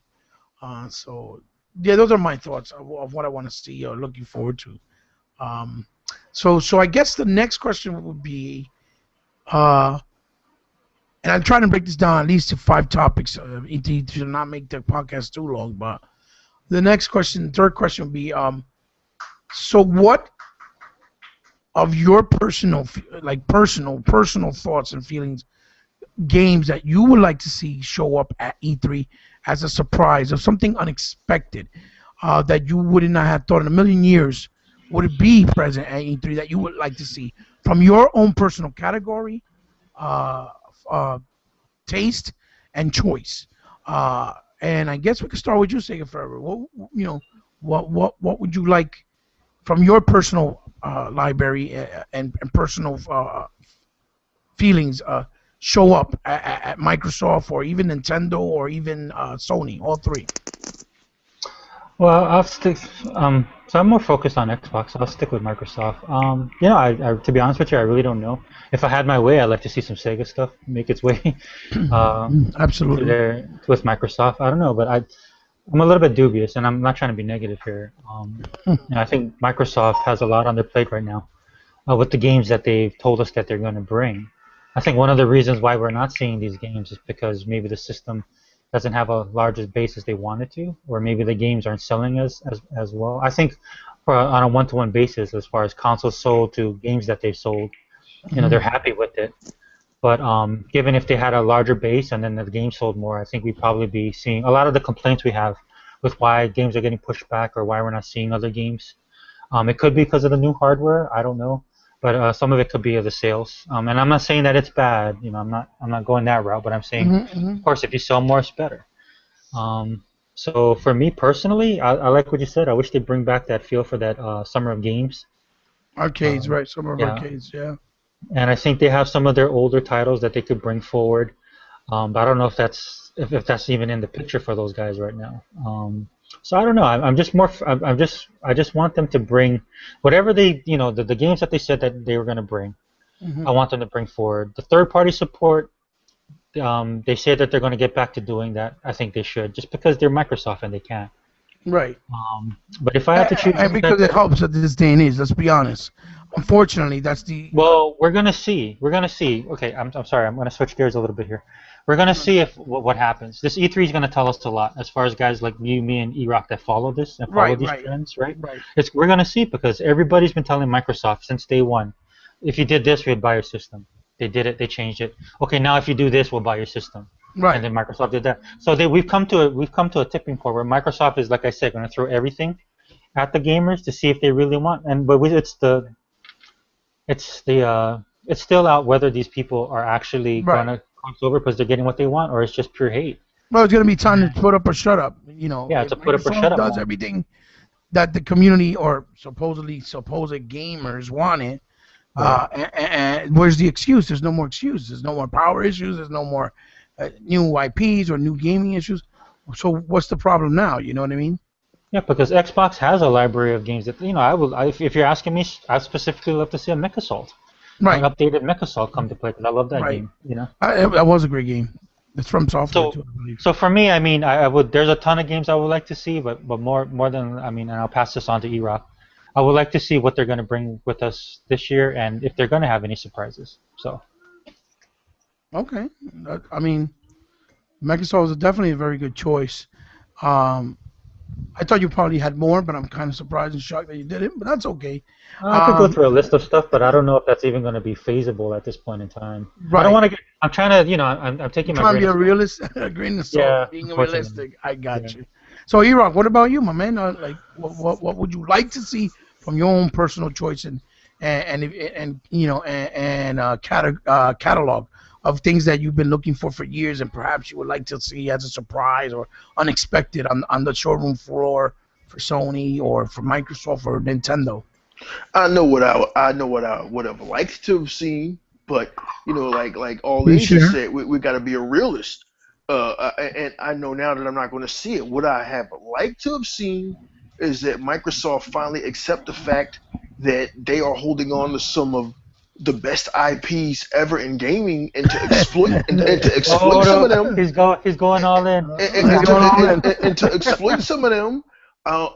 You are sitting on Rare. You are sitting on Rare, one of the most talented development studios of all time. I know people like to go on and on about Naughty Dog, and yes, Naughty Dog has been great for Sony. But let me tell you something, man. As great as in his story, haven't been great for Microsoft. It don't work for us. Well, I'm saying in gaming, as great and as storied as Naughty Dog has been for Sony, dude. People forget that Rare was once the Pixar of video gaming. Okay, right. Microsoft, you own Rare. I would have loved to have been surprised and seen a fighting game featuring Battletoads. Right. I would have loved to have been surprised and seen the return of Jet Force Gemini. I would have loved to have been surprised and seen a Banjo-Kazooie, a full-on platforming game. That we haven't been getting a whole lot of platforming games other than, say, that wonderful game, Max the Curse of Brotherhood. Right. Yeah. I want to see more. I've been saying for the last couple of years now, Microsoft, here's how you're going to beat Sony. You have to differentiate yourself from them. You have to become Nintendo. Surprise us with some stuff, because whether you like Sony or not, they gave their fan base what they wanted with another Uncharted. They gave their fan base what they wanted by bringing back Ratchet and Clank. So you need to appeal to that segment. Nintendo's going to do what they're going to do. All they have to do is announce their next console and show you Zelda and another Mario, and their faithful are on board. That's it. They got to. They don't stray, man. They do not stray. I would have loved to have seen Banjo-Kazooie and Microsoft say, yeah, we may only sell 1.5 million copies of this game, but we're going to cater to that segment who wants to give it to you. Banjo-Kazooie. We're going to cater to that segment who wants to see Battletoads. We're going to cater to that segment who was excited when we announced Conquer 2 years ago. And it's only going to be in this Creator World game project Spark. Like, come on. To be fair, EROK, I believe the thing with the Banjo, the original creators are doing a side project that they crowdfunded called Ukulele. And I don't know. Okay, again, I could be completely wrong. But I don't know. But I think it's because they don't want to conflict with the release of that, because that's supposed to come to the Xbox One, or that the original creators do not want to give the full rights to Microsoft to create Banjo again with the Rare team that they have existing in Microsoft headquarters right now at Rare. Well, I could be completely wrong. Go ahead, continue. I'm sorry. But that's what I'd like to see. It's right, crazy. You like to see. It's just crazy to me that, and I understand that gaming is a business now, so you got to go with where the dollars are, and the dollars are the quick and easy, the next Halo, the next shooter. But here's why Nintendo's going to be around long after these console wars are over. Nintendo marches to the beat of their drum. Well, I understand that nobody bought the Wii U. Doesn't even matter, because they are sitting on some of the hottest gaming properties that are going to sell time and time and time again. I mean, when you're sitting on something like a Mario or a Zelda, you play that card. Say what you want about Nintendo. Call them Wii U weirdos. Call them arrested men child. Call them whatever you want to call them. But that is a built-in, just automatic money in the bank. They cater to their fans, EROK. You had a valid point. No matter what they do, their fans always get prioritized. And that's what makes them successful, even when they don't sell as much as the competition. But they're always catered to their fans. And that's what Microsoft needs to do. They need to do what Sony does and Nintendo in that aspect, like you said. They need to definitely tune in and give the fans what they've been asking for. I'm not taking nothing away from Gears of War 4 or Quantum Break or the Forza Horizon series. I'm not taking nothing away from those games, but when you started, you came out of the gate with your foot on the gas with Rise, Son of Rome, and with Sunset Overdrive and Yes. Forza Horizon 2 Yes. and Ori and the Blind Forest. I mean, you were out of the gate, and it was like Just like they did with the 360. Yeah, there wasn't even any competition. Then you sort of let up off the gas, and once again the cancellation of Fable Legends, that hurt. And I know people listening, and I've seen the comments in my videos. Well, nobody cared for this game, and that's your opinion. There were people that cared about this game. There were people that cared about that Pixar cartoony in an Ancient Kingdom. There were people that cared about that segment who didn't want to play another Call of Duty, who didn't want to suit up again for another mission with dogs hunting down terrorists and terrorists being hunted in space. Like that doesn't interest me anymore. Now you want to send me back to Albion? That to me was interesting. That segment is still out there, and Sony proved it's still out there by bringing back Ratchet and Clank. Right. Well, to be fair, that was the only game that they gotten so far that actually worked. And I'm not praising them, but I'm just saying you got to cover all your bases. I know you're not. You just can't say we're just going to do Halo, we're going to do Gears of War. You can't. We're not going to. I mean, listen, people always laugh when I say this. I would have loved to see the return of Blinks the Time Sweeper. Yes. Because it's a property you created that. I would have loved to see and they don't own the trademark for it anymore. You know that, right? Well, but they don't have the trade. They don't have the trademark for that, or for Voodoo Vince. I would have loved to see Voodoo Vince come back, or I mean, jeez, man, or I would have loved to see Psychonauts return. I don't know if that rumor is true. Oh yeah, there is one. There is one. He did a Kickstarter. Multi-platform, though, right? Yeah, and it's multi-platform. Yeah, but he did a Kickstarter, and Psychonauts 2 is real. EROK, it's coming. And that's another thing, man. And that's another thing. Keep these games on your console. Stop letting them go multi-plat. I don't know how many times we have to have this discussion, but that discussion, that horse is beaten into the ground. That horse is dead. Right. That horse has been tarred, feathered, and tanned. You know, like if you got this millions of dollars, listen, everybody hates you, Microsoft. Everybody hates you, Xbox. Well, if you're going to be Kylo Ren, then goddamn it, be Kylo Ren. Right. And stick some lightsabers in Han Solo's guts. Stick some lightsabers in Sony's guts and keep it moving. Like we made Call of Duty exclusive. We gave him $85 million to be the only I mean, it's money. Brag about it. It's money to burn. Well, Microsoft doesn't have money like that. Think again. They own a monopoly on the planet's operating systems. Well, that has nothing to do with Xbox. Listen. They've had money to burn for so long. It's ridiculous. Right. I said this in one of my videos a long time ago. You're either in this to win it or you're not. It's just bottom line. And when you're sitting on Blinks the Time Sweeper, you're sitting on Sea of Thieves, you're sitting on Banjo-Kazooie, you're sitting on all of these properties, Jet Force Gemini, you smother the competition with so much stuff that they're like, look, man, we can't compete. Like during the 360 era. Microsoft smothered them with so much stuff. When Peter Moore came out at E3 2006 or E3 2007 with that Grand Theft Auto 4 shirt on, that lets you know who the alpha male in the room was. Right. We haven't seen that kind of ballsy bravado in a long while. So wait a minute, EROK. So you want Microsoft to treat their gaming division like you do with their OS, right? You know how Microsoft runs their operating system? It's like you have no choice. I don't want them to be that cutthroat. I want Sony and Nintendo to be out of here, but just be.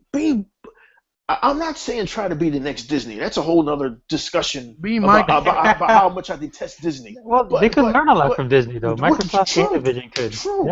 True, absolutely correct. They could learn a lot from Disney about how Disney tries to corner the market, about how they won't say it, but they want to be the only ones in the animated sector. Don't let them still being partners with Pixar fool you.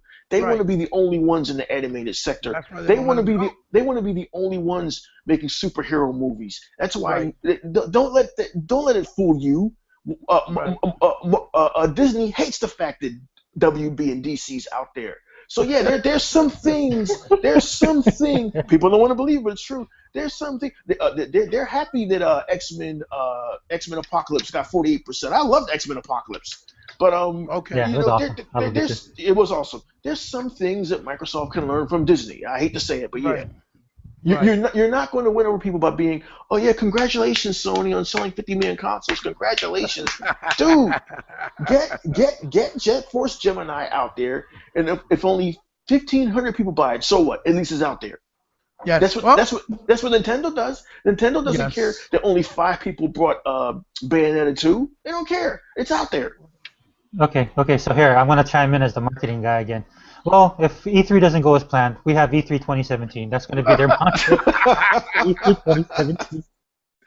Oh boy. We looked at the numbers, guys. You know we're gonna have Jet Force Well, Gemini. We're gonna go with Viva Pinata. that's a great that's a great marketing right there. But listen, to chime in, then give my thoughts of what I want to see. First of all, EROK, I believe they did get the what do you want? Oh, the trademark rights again to Jet Force Gemini. So I'm crossing my fingers just like you that they would bring one because that would be fantastic, and especially with the technology now and in this day and age, I think it will work fantastic as a co-op also. Um, um, but I think the main problem with Microsoft, why they're not going balls to the walls. With that being said, I think it's because of Satya Nadella. I just think the man doesn't want to be looked at as they're competing only in the video game space, even though each department is supposed to cater to each department. Mm-hmm. They're all different. And Phil has to do what he has to do. He has a boss as well. But I don't think that there's something wrong with him being a little snarky, I guess, every once in a while. Satya or Phil? Well, Phil. Oh, But Phil. Okay. Satya he's a money man. He wants to make Microsoft look like the pedigree, keep the pedigree that they have, but make them look like the king of the crop. Like Mm-hmm. the heap of the heap. brought him But here's the thing: you're in the video game division. You're in the video game space. The video game market is in there, and you're big in that market. So you can't just treat it like, oh, we're in it. That's just something extra. And I kind of get the feeling that that's the way that Satya is treating it. Well, It's I just mean, go ahead. I'm sorry. Just really quickly, and I tell this to Xbox guys. I never would think that Xbox would kill the division because they lack money. They're not. No, They're not absolutely Sony. not. I Absolutely mean, not. no. For me personally, like I'll talk to people about this, and I'll say, like Sony's in a different. There's reasons why you're getting the games or you're not getting the games from Sony. Sony is Right. not that big dog that they used to be. Right. That's understandable. We can understand that. The problem I see that with most Xbox guys, and I'm not speaking to you specifically, but like you were bringing up the business aspect of it, of Satya, there's a reason why they brought Satya in. And that's the one thing as video gamers that we got to be cognizant of is that, just like EROK just said about Disney, I'm a huge Marvel and Star Wars guy, but I always keep in the back of my mind that Disney owns those brands. The same thing with Microsoft. Microsoft owns that Xbox brand. Yes. So they'll keep it as business. You got to remember that they'll do it from a business perspective as well. Whereas other people like Sony, that's why I give props to Sony in a sense because they still go the same route that they did in the 90s. You know what I mean? From their movies to the games they come out with, the way they do with their fan base. They stay on track. Well, Microsoft does that, but in a different light. Sorry, I didn't mean to interrupt you. No. Oh no, not at all. It's fine. Great points. But so if I had to take my pick, okay, I don't know. I kind of wish that Microsoft could establish relationship with developers that don't have fear in taking risk with American companies from other companies, like whether they're from Europe or whether they're from China. I wish they did some type of deal with Tomonobu Itagaki, which is the creator of, as you know, Team Ninja. Before they sold it to them to obviously before they left it with Tecmo, and the creator of Ninja Gaiden, which is one of my favorite all-time favorite franchise of all time as well. As far as the hack and slash genre goes, I would love to see. I would love to see another Ninja Gaiden. Absolutely. I would love to see another Ninja Blade. A Ninja Blade 2 Of would be course. absolutely Of course. fantastic. Especially, it would be a breath of fresh air to see From Software stop doing games that are just like Dark Souls for a little while and go back to other games and gameplay styles that they done, like a Mecha Soul. I would love to see Ninja Blade 2. I would love to see Azura's Wrath, a sequel to that, because that game is just the pure exaggeration of it. Just let me wanting more, and that's a Capcom IP. Instead of just making another Resident Evil, which I'm pretty sure they're going to work hard to do it, and they're still not going to hit their mark, because it's very hard to please people this day and age. So I definitely would like to see Azura's Wrath 2. And for me, the one that I would like to see the most of anything would probably the resurgence or rebirth, if you will, of beat 'em ups. I would love to see a Streets of Rage 4. This is why, people have criticized my videos, and I've been vocal about this before. People have said, well, EROK, if you ran Microsoft would be broke. And I always quote this quote I heard from a great movie called Citizen Kane. When Citizen Kane told his boss, yeah, we'll be broke in about 106 years with Microsoft's money. This is why Microsoft should have bought Capcom, and Microsoft should have bought Sega. Could you imagine? Why would Microsoft buy Sega? Why would Microsoft buy trash? Are you high? Right. I would buy them just so nobody else could get Sonic the Hedgehog. Right. I would buy them just so I could bring back all of these fighting Vipers. My God. Right. Come on, man.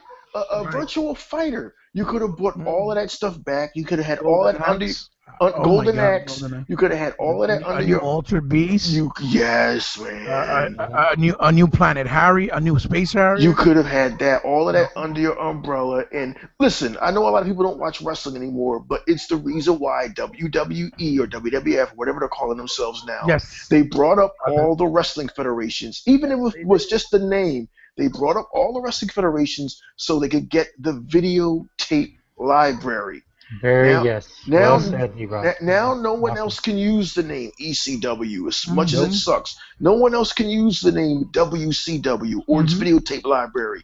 You now inherently own the rights to redo WCW. It's not going to happen, but I would have liked for Microsoft, with all their money, to become the caretakers of the video game industry and not just see it as a division of Microsoft, but see yourself as the caretaker of this legacy, because that's how Peter Moore was looking at it. Right. And that's how somebody with some kind of common sense, that's not a suit, not an MBA from Wharton, would have looked at it like, you know what, we've got all this money, guys. Right.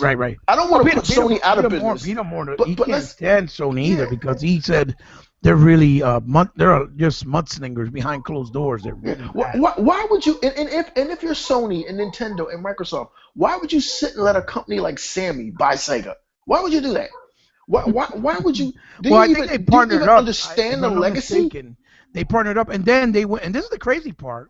Why is it that Sega bought Atlas? Right? Well, Sega Sammy now, right? They bought Atlas, and Atlas made a slew of wonderful games in all consoles.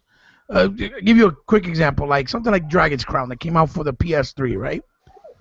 And yet it never made its way onto the Xbox console. But yet, games that were on Xbox consoles first, like a Castle Crashers, like a Limbo, like a Dust, like a Shadow Complex, like a Deadlight, all go on the PlayStation's console now. But yet they started on the Xbox.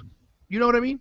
Well, they have a Japanese mentality. That's why. I mean, their mobile market is the reason why. Kind of like what EROK was saying, how people would just snatch up stuff. For Japan, it was all about the mobile market. That's why they were looking at the Vita and the PlayStation. A lot of people talk about why they support Sony so much. I mean, they're also Japanese companies. Yeah, like I know. But Sega owns Atlas. I mean, I'm pretty sure if they brought over something like Dragon's Crown, it would sell. And it would probably sell better than it did on the PlayStation console, to be honest with you. I don't know if they have the money. I don't know if they have the money to do something like that now. They'd have to get help from Microsoft. Right. I would think. Right, but here's the thing: why won't they go to Microsoft? And there's ramblings that that Sega's making a new Sonic Adventure, like a Sonic Adventure 3 possibly, which that's great and all, but I wish they just stopped making the same games. Just like EROK said, that's like Microsoft making another Halo, making another Gears. You know what I mean? Right. It's just the same thing. Bring those other franchises. Like, would you imagine they did a brand new Bloodwake or a brand new Crimson Sky and put some VR implementation into it? If they Nice. want? You know what I mean? Nice. Yeah, that would be awesome. And make you feel like you're in the boat while you're driving and you have the sea and animals flying by while you're actually in combat. You know what I mean? That'd be fantastic. It would be awesome.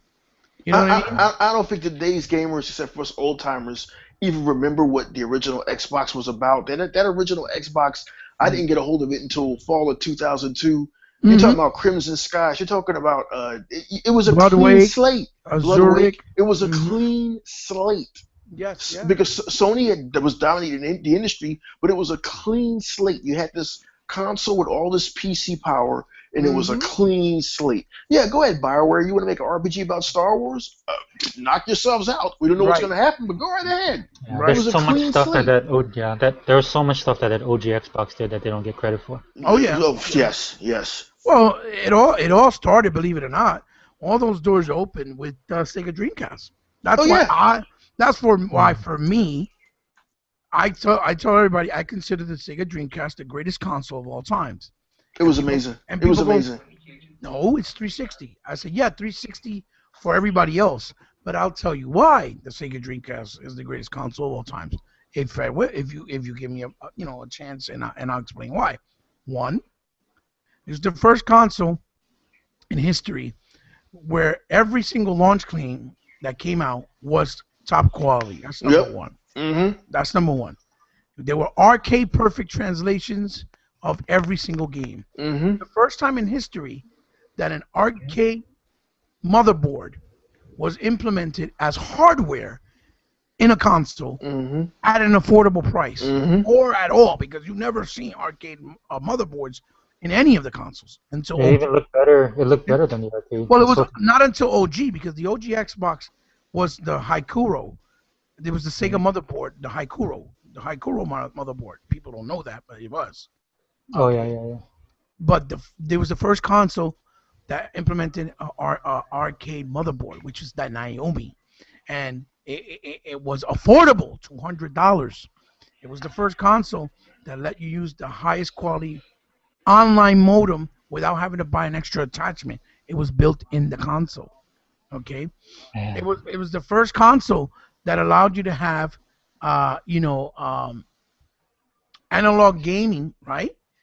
With all these arcade style games for the first time, but it also implemented the memory card and the VMU, for storage and for Rumble with a simple attachment, and you also could do things that were never done before, like they did with the football game, that you could pick your plays and nobody would actually see your plays for the first time, so there would be no cheating. You understand? Or no anticipation, because now you really didn't know. So it made playing football a lot more intense because you didn't know what the other person was going to do now. Unlike the way it is still to this day, where you see the person pick the play and you see the other person pick the play, and you already kind of have some type of idea or anticipation what they're going to do. And I don't know why Microsoft never brought that back, because I thought that was great. It's the first time in history that within a year span, they created a plethora of a library with all types of games in every genre, and like 95% of the games were all quality. No one was left out. Exactly. There's a lot of people. Well, not the tons of brain dead zombies who just went out. Oh, you got a PlayStation 4? I'm going to buy it too. There's a lot of people that felt left out this generation because they don't play shooters, because they don't play sports games, because they're not into all of this violent gameplay. Okay, right. I hate to break this to you, but a lot of people don't want to kill terrorists. Right. Sega, the Dreamcast covered every niche: sports, platforming, arcade games. We haven't seen that in a long while. Yes, platforming, arcade, beat 'em ups, fishing, everything was there. Everything. Everything. That's right. Everything. Tennis. Even tennis. It made one of the most boring sports in the world fun. Because listen, guys, I know you're going to scream at me because this podcast is going on long enough. One of my biggest gripes about the 7th generation is we had all of this power from the 360 and the PS3, and we never once saw a good wave racing game. Like there were tons of great wave racing games on the Dreamcast, on the PlayStation 2. We didn't get not one in the 7th generation. Yeah, don't understand why. Nintendo 64 with wave racing. It's like the Dreamcast covered every niche. Hydro Thunder. They covered Skies of Arcadia. You know that Xbox owns that, right? Microsoft owns that IP. Do they? They just covered every genre, and you notice every conversation is connected. Well, how can you leave one subject and go back to this generation? Because that's what this generation is lacking.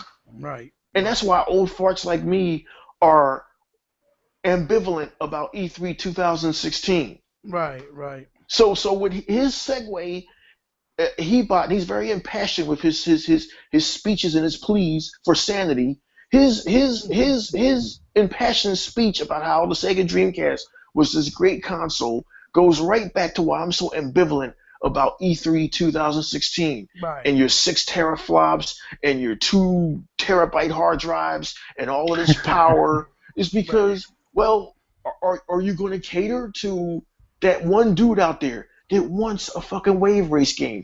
I'll give you credit, Microsoft, you tried it, but you made it a Kinect game.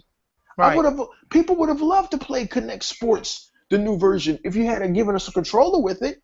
Right, or the option to change it from either Kinect to controller. Yeah, and Sony, I'm not letting you off the hook either, because I mean, look at all the great IPs you had back in the day. Where were they at? You know? It's like, you know, it seems like the only people who understand who their audience is. Microsoft understands who their audience is, in a sense. Sony understands who their audience is. Nintendo seems to get it. And I know I keep putting Nintendo over, but Nintendo seems to get, listen, I know you guys want us to change with the times and try to compete with Microsoft and Sony. That's not our thing, dude. Our thing is to come out with moderately powerful hardware and give you a Mario game that everybody can play.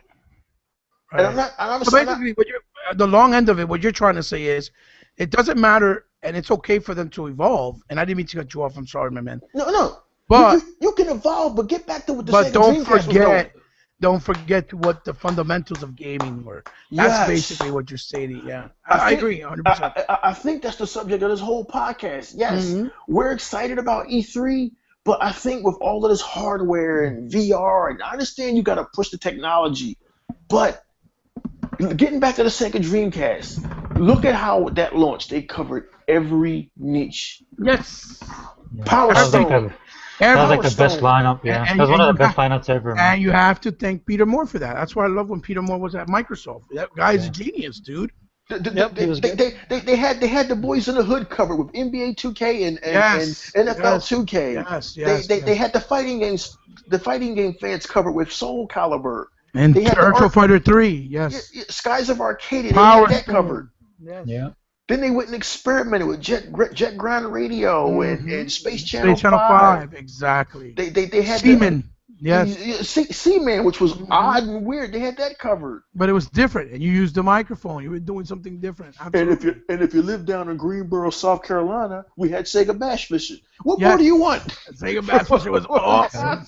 It was awesome. And with that peripheral, you're kidding me? That thing was amazing, man.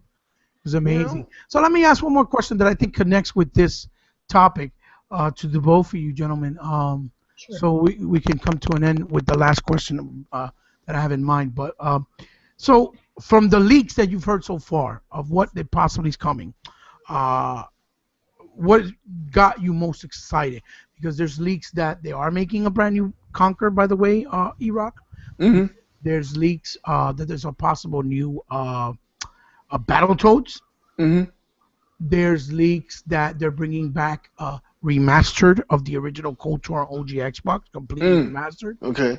There's leaks that that Microsoft is bringing back things like Blood Wake, like a new Blood Wake. Nice. There's a leak also. There's a possibility that the Total War Age of Empire, the Sega RTS series, that's coming to Xbox One as well for those who like it. there's a lot of ramblings. And, that's always the way it is before E3. But out of those that I can think of in mind, what would you hope and cross your fingers that I really hope that does come true and that it is true. EROK, I'll start with you. What would you like from those, or any other you might have heard of? What would you like for it to be 100% true? Well, the biggest leak that I want to be 100% true, which I didn't think I care about, but I do kind of care about. I know I've been so anti-power and anti-hardware this whole podcast, but if the Xbox Scorpio is real, I know it's not what you just said, but if the Xbox Scorpio is real, and this is a real thing, right, I'm hoping that it finally shuts these developers up. Yes. I don't want to hear any more about 1080p. I don't want to hear any more about 4K. Let's get back to gaming. Now you have no excuse, because now All In and now He-Bot, the heat is no longer on the console manufacturer. The heat is now on you developers. The heat is now on your asses. Right. So if this Scorpio is really this this is unheard of, this 6 teraflop monster that they're saying it's going to be. Yeah. Which and is by the way, to add to that, I'm sorry, just to throw it, because I don't know if you knew about it. That's supposedly the specs that they have on paper as of what they're trying to aim for. The real gist of it is that they said that they're already going to make it where it's supposed to be compatible, where you could bring it up to either 8 or 10 teraflops in case the competition, which I'm assuming they're referring to Sony, gets funny. In other words, tries to be cute. Well, it's too. Well, Neo's done. It's too late for them to go back to the drawing board. Yeah, I know. But there's rambling that supposedly they're gonna make another one that's gonna be their next generation. They're gonna do 9 teraflops. So that's the rambling. Again, it's all hearsay, she say. But in case you didn't know, they're making it where it could go up to be peaked up to 10 teraflops or 8. That's what they're saying. There'll be no more excuses for these developers. There'll be no more excuses for I like him Rich from Review Tech to be like, I told you these consoles need to be more powerful. There'll be no more excuses. It'll be put up or shut up. I'm so tired of it already. It'll be back to let's talk about games, quality, and ingenuity. Absolutely. Because let's be honest, you guys didn't use the PS4 or the Xbox One at all. You didn't use it. Well, EROK, I was never in social media, but you were actually a main guy, right? You used to do blogging and editorials pieces for social media in blogs and stuff like that, right? That was back in the day before this. Okay, no. Before this YouTube thing took off. Well, that's the reason I'm saying that, because I was never involved in the social media aspect. And when I played 360, I never had an argument with anybody saying, oh, the 360 version is better than this version of the PS3. The only people that I got into an argument like that with was with my ignorant, dumb friends that they're just ponyholics and would not let go of the fact that the 360 was the better console. Guys guys who I respect, like Rich from Review Tech, and the experts like BG Games, maintained that when the Xbox 360 came out and when the PS3 came out, these things were like supercomputers, and that's the reason why that generation lasted so long. And no, it wasn't that they were supercomputers. It was just that the developers that came from architecture that was that much behind. So there was this room to grow. And even that began to get stagnant because everybody got used to Unreal Engine 3, and we got sick of seeing Unreal Engine 3. So Naughty Dog worked on their own engine, and that's why Uncharted 2 looked so amazing. Right. But it started. But you know what, EROK? I'm sorry again. To hit on the topic that you were saying, that all started again with Dreamcast. Well, yeah. The first console that was more powerful than even a PC at the time. Well, yeah. But you know, we're living in a thing which is true, that hardware is like static. It's not really right. Once it's out, it is what it is. But like, they had pretty much knew what they could do with the PS3 and the Xbox 360 by 2009. They pretty much knew because they learned the hardware so well. They utilized it. Yeah, it was a young man. Potential. I don't know where he's from, but Cyril Yavat, the owner and the boss at Crytek. Right. He opened up the Xbox 360 and said, "Look, this is what you can do. You'll never be able to fit Crysis on the 360." He said, "Shit, watch me do it," and he did it.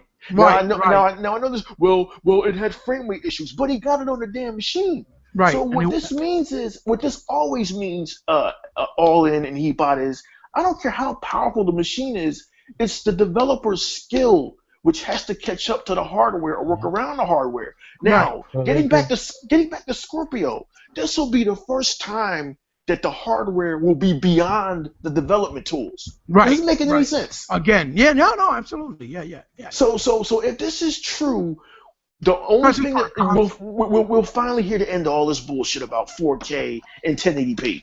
Right. There'll be no more such thing as 1080p or 60 frames per second. It'll be over with. Right. Which is very interesting to see what Sony's going to do, because what's going to be their new agenda? You know what I mean? So, yeah, they'll go back to games. They'll go back to games. I think they will. But here's the thing. AAA games, exclusive games. But forever, here's the thing. How can they go back? They'll switch the game. Here's going to be the thing. I think Microsoft is going to be guns and loaded, ready to shoot with that. Also, I think they're going to have old school games, new IPs, and things from the past that people have been asking for, ready to go. I really believe Microsoft is going to be ready on all cylinders. So I agree with you, and I'm hoping, because they already have all this stuff.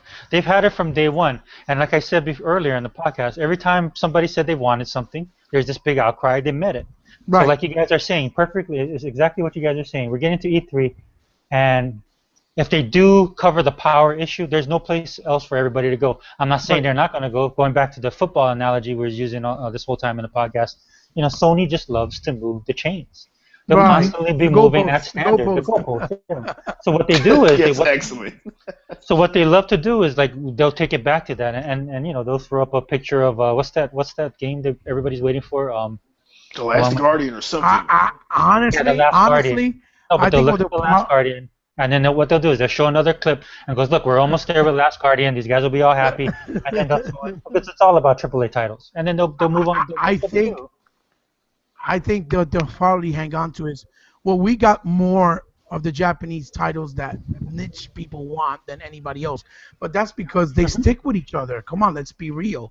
Japanese stick with Japanese, and that's not really fair. But, you know, life isn't fair. I think that's what they'll probably say.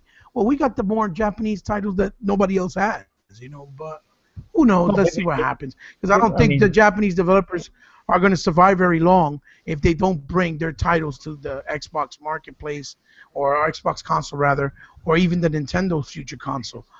Because I don't think they'll survive. They don't support the games. They just don't support them. Well, they're and we talked about that earlier. Their market is shrinking now, so I don't know. Japan is weird like that. You know, like in America, if you have a company like that, we try. Oh, go ahead. Yeah, no. So what I was gonna say, I'm sorry. What I was gonna say, since you're talking and giving your thoughts, what games of those leaks are you looking forward to? Also, forever. Well, if I want to pick one, I passed on the other one, but if I had my choice, it would have been what I mentioned, Viva Pinata. Nice. I love that game. Absolutely love that game. Viva Pinata 1 and 2. But if I'm saying for something that's new, I would have to say, man, I don't know. It's so hard to say because we don't know what's coming. But if I'm going to pick one, maybe... From the leaks.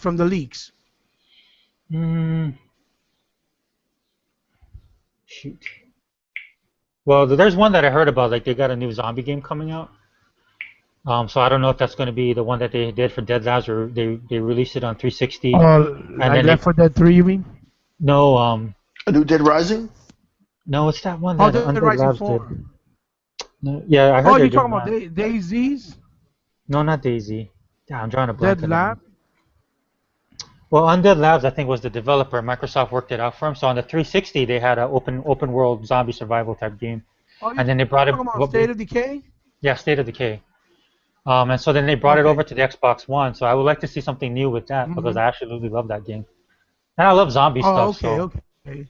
And then maybe more infusion of Killer Instincts. You know how they've included more characters in the Killer Instinct roster? You know, like they had the Arbiter from Halo, which is solid. I love that character in Halo. Right. Killer Instinct 3. So hopefully they'll announce another roster of fighters, and then they'll incorporate more of their other characters into that as well. So. Maybe Right, those two right. things.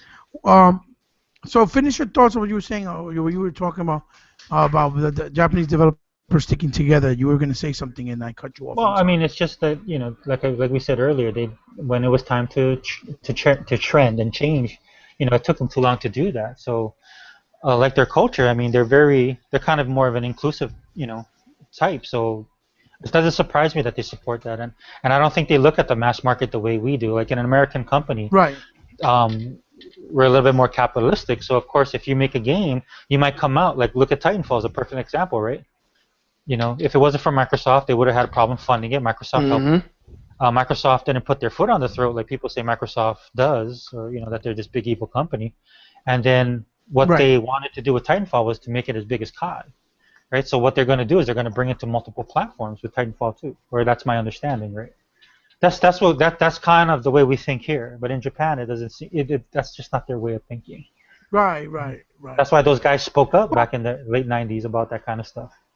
that everything was changing, right? And it was That going everything away was and drifting changing. away from their style of gaming. Yeah. Yeah, Yeah. and they said if they want Well, they were saying if you want TGS to be important, if you want the industry to grow in Japan, this is what we need to do, and they made their choice. So yes. Yes, yes, yes. And they didn't want to evolve. You're right. Absolutely right. yeah, Great thoughts. Forever. Great thoughts, E-Rock. Wonderful, wonderful. Well, first of all, I got to cheat. I got to go back to what we talked about real quick. I forgot to mention I want to Rise 2, please. Microsoft, Yes. Rise 2. oh yeah, I want to that's Rise a 2 real bad. no-brainer. Yeah, With that's a Chariot, no-brainer we're right there, riding bro. on exactly with more weapons, chariot rides, horse combat, battle arenas and horses, fighting lions, all But kinds of cool stuff. you heard what the did you To hear make it what more the diverse. no, but did you hear what the second game was going to be when they talked to the guy of Crytek? I forgot his name, but Cyril. Yeah. they wanted it to Yeah, you're right. well, they wanted it to be what they're looking at, or I'm sorry, the developer on the actual game. I know he's a Crytek, but the Right. developer for Rise. Yeah. He said, E-Rock said his name. Yeah. it is Cyril? Oh, I'm sorry. Okay. So he wanted to actually, was thinking about with Rise 2 to take it to the hmm medieval period, is what they were Nice. looking at, Nice. Medieval which is what times. I Yeah, wanted that them would to have been do. amazing. Yeah, I think so. Well, that's one of the games I'm looking forward to from Ubisoft. They have one called For Honor, I think it's called. Yeah, For Exactly. Honor. It's Yeah. called For Honor, right? Yeah. For Honor, It and is. it was only going to be multiplayer based, but now it's going to have a campaign. Oh my God, that game looked incredible. So Yes, I'm it did. really psyched about that. So, with that being said, leaks, because I'm trying to hurry up because we're probably going close to like 2 hours and a half already. But Oh, that's my bad. because we have wonderful topics and wonderful thoughts and minds here. No worries. Not has nothing to do with you forever. It has to do that we just too opinionated people, and um uh you know, without question, you know what I'm gonna say. It's Battletoads, and that's only because I need more beat 'em ups in my life. Mm-hmm. They're too and far in between. I'm looking forward to Raging Justice on the marketplace. That's another Nice. game, E-Rock, that they showed back then for the Xbox Arcade Play, marketplace, that hasn't come out. It's supposed to be exclusive. I don't know if it's timed or permanent, but it's a beat 'em up style like Streets of Rage. Mm. But Battletoads is what I want. I don't care if it's in 2D with 3D graphics. I don't care if it's all 3D. As long as the gameplay mechanics feel right and it's co-op and it looks next gen with the art style and grace of Rare, which honestly I really felt that Twisted Pixel would have been the best candidate to do this game if Rare couldn't do it because they already had their hands full in a lot of pots. Because Twisted Pixel are the same people that have the style and personality and approach to make this type of game. They've done Local Cycle, they did Comic Jumper, they've done The Mall, they did Mr. and Mrs. Explosion Man. They are perfect, in my opinion. And Microsoft let them go, but they still can make a deal where they make that game exclusive for them, which because they own the IP. So I think Twisted Pixel will be the best developer for this if it's not Rare themselves. So Battletoads will hands down is what I'm looking forward to. And if I had to pick another one because it's just too hard just to pick that one, Alan Wake 2. I need Alan Wake 2 in my life badly. Yeah. I think y'all all probably feel the same way. I need an Alan Wake 2. Definitely. I think Quantum Break just all they did was just make the anticipation for Yes, another Alan Wake even bigger. It made the appetite Yeah. bigger. Because I'll be honest, I want a Quantum Break 2 also, so I'm not even gonna lie. Well, you saw the Alan Wake teasers all through the whole game. Oh yeah. It was brilliant. Yes, absolutely. They're the best at what they do anyway. But Alan Wake 2 and a Quantum Break 2, but I want a Quantum Break 2 to be for the next generation console. I think it would be a great launch title, if you ask me, for Microsoft. Yeah, And I that'd be want them to awesome. bring back the old stuff. Like if they're really making a Conquer and a Battletoads, could you imagine all in the same you know horizon? Like in the next couple of years or month, back to back, and then Jet Force Gemini. Oh my God, and a Blood Wake and oh my Jesus, forget it. They'll be doing exactly what EROK has been emphasizing this whole time. They need to structure their company based off their strong points, what they represent, their IPs, their style. Fuck everything else. Fuck everybody else. You know what I'm saying? Excuse our language, my Just language, there but you that's exactly go. and I think they will work fantastically. And I'd be honest with you, I tell people all the time, and maybe you guys might not agree, or maybe you will. I know Minecraft is supposed to be for the bigger audience because Minecraft is this big behemoth that cannot be controlled. But let's just say, for the sake of argument, they figure out a way to do a comprehensive Minecraft 2 that is even better than the first one. Okay, they figure out what to do. If Microsoft did Minecraft 2 exclusively on console, okay, keyword console for Xbox One, and not exclude, obviously tablets, or not exclude, some of the PC market maybe, or the PC market rather, and maybe some mobile phones, but for console, exclusively for the Xbox One or the Xbox brand, and do maybe a custom console. Telling you, all those little kids that are on Nintendo's console and platform, and on the phones that want to have the experience also on the console, they're gonna cry to their mom and say, "Look, mom, I want a Xbox console because it has Minecraft too." I think this would generate and flood them tons of money. I could be wrong, but that's how I feel. I think that if they made it a console exclusive, okay, but meaning that it won't be on Nintendo's console and PlayStation's console, I think it would bring a lot of younger kids to their console without any problems or hiccups. You know what I mean? Yeah, Uh, they're not gonna do that, bro. that's just Sorry. me. Yeah, Obviously, they're not. but I'm saying that's why I said not excluding the tablet market or the phones with the PCs, which would be the WUP that they have, just excluding Nintendo's console and PlayStation's console I is what think I'm they saying. crossed. I think they just crossed. There was a story that came out. I think they just crossed a billion Yeah, units I think sold. I think it's the second Sheesh. highest grossing game of all time, next to Insane. Tetris. It's almost catching up to Tetris, if you could believe that. It's crazy. Uh, you 100. know, I'm sorry, not a billion. Minecraft sales top 100 million. Now the yes, second best game in That's the still a universe. lot. yes, Sheesh. Yeah, yeah, that's a hell yeah, ton. Yeah. dude. They sell like 7,000 a month copies. It's crazy. Yeah, dude. It It's just prints crazy. money. That's why they spent that money on people that were just chiding They, them for doing that. I think they generated that money back in like 3 months. To be Oh, I honest, say I say that first month they did. I mean, you got to factor in the I would not merchandising. be yes, My kids, merchandising. I have Minecraft stuff all over here because my kids. We Yes, go to the store. Legos, It's right there. everything, everything. You're Everything. right. So, gentlemen, I don't know how you feel about my thoughts that I just said, but I hope you like them. I want to close out soon, uh, because again, we've been on for quite a while. So, my last question, and certainly not the least, is what would you gentlemen want to see from Sony's camp? And I'm not talking about the obvious like the VR and the Neo, like basically from their old library, or things that are unexpected, or what they have announced that they haven't showed yet that you're looking forward to, that might maybe persuade you to go and check their console out as well, or to give them some support later down the road once they bring more uh, quality software to warrant the purchase. So we'll start with you, Forever. What would you like to see from the Sony camp? Man, dude. Okay, well, here we go. Shots fired. I absolutely don't Uh-oh. care. I absolutely do not care. Wow. Sorry. Hey man, it don't Holy get no more cow. hardcore than that, dude. Yeah, Right, I that just was don't. There's nothing. There's nothing there, and I'm not. People always accuse me that's because I'm an Xbox. No, it's because I'm a PlayStation 2 PlayStation guy. right. It's like Okay. Goldie Respect. says. There's Respect. nothing. There's nothing on the PS4. It You started with the PS3, the lack of stuff, and there's no, I don't see it getting any better for the PS4. So why should say I the buy truth it? forever. You're holding grudge because you could not understand and fathom, just like EROK and myself, how would anybody say, I'm going to wait for the PlayStation 2 when you had such a great console like Dreamcast, Exposed. like the Dreamcast on the market, and yet it was out for a year and a half before the PS2, and you were waiting and didn't play the greatness that was Dreamcast, and you call yourself a gamer. Okay, that's the grudge you're holding. I get it. I No, understand. because we were stuck in that, right? Because we are gamers, so we Right. love the Dreamcast, we love Sega, we would prefer that, but we had all of them. Right. You live in a society, you live in a gaming community now where, Yeah, like Crab Gamer or Next Gen, who's hated the most as the biggest Xbox on YouTube, right? right. They have the PlayStation 4 and they have a Nintendo system. Right. Where the Sony guys, they only have a PlayStation. Right. And That's they'll it. say things like, "Oh, I know that game sucks because I saw a YouTube video." Right. Yeah. That So makes a lot of sense.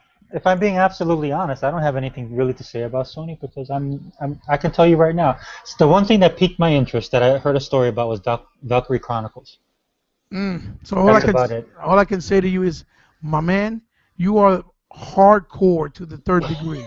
That is hardcore. It is. Oh It man. really is, because even me, there's certain things on that camp that if they don't make their way, I can't help it. I'm gonna have to pick it up eventually. But Right. I applaud you. I commend you. That's wonderful. So EROK, my man, the man of the hour. I know you're not gonna hold no punches. You're gonna be as truthful as it comes. What do you want to see, brother?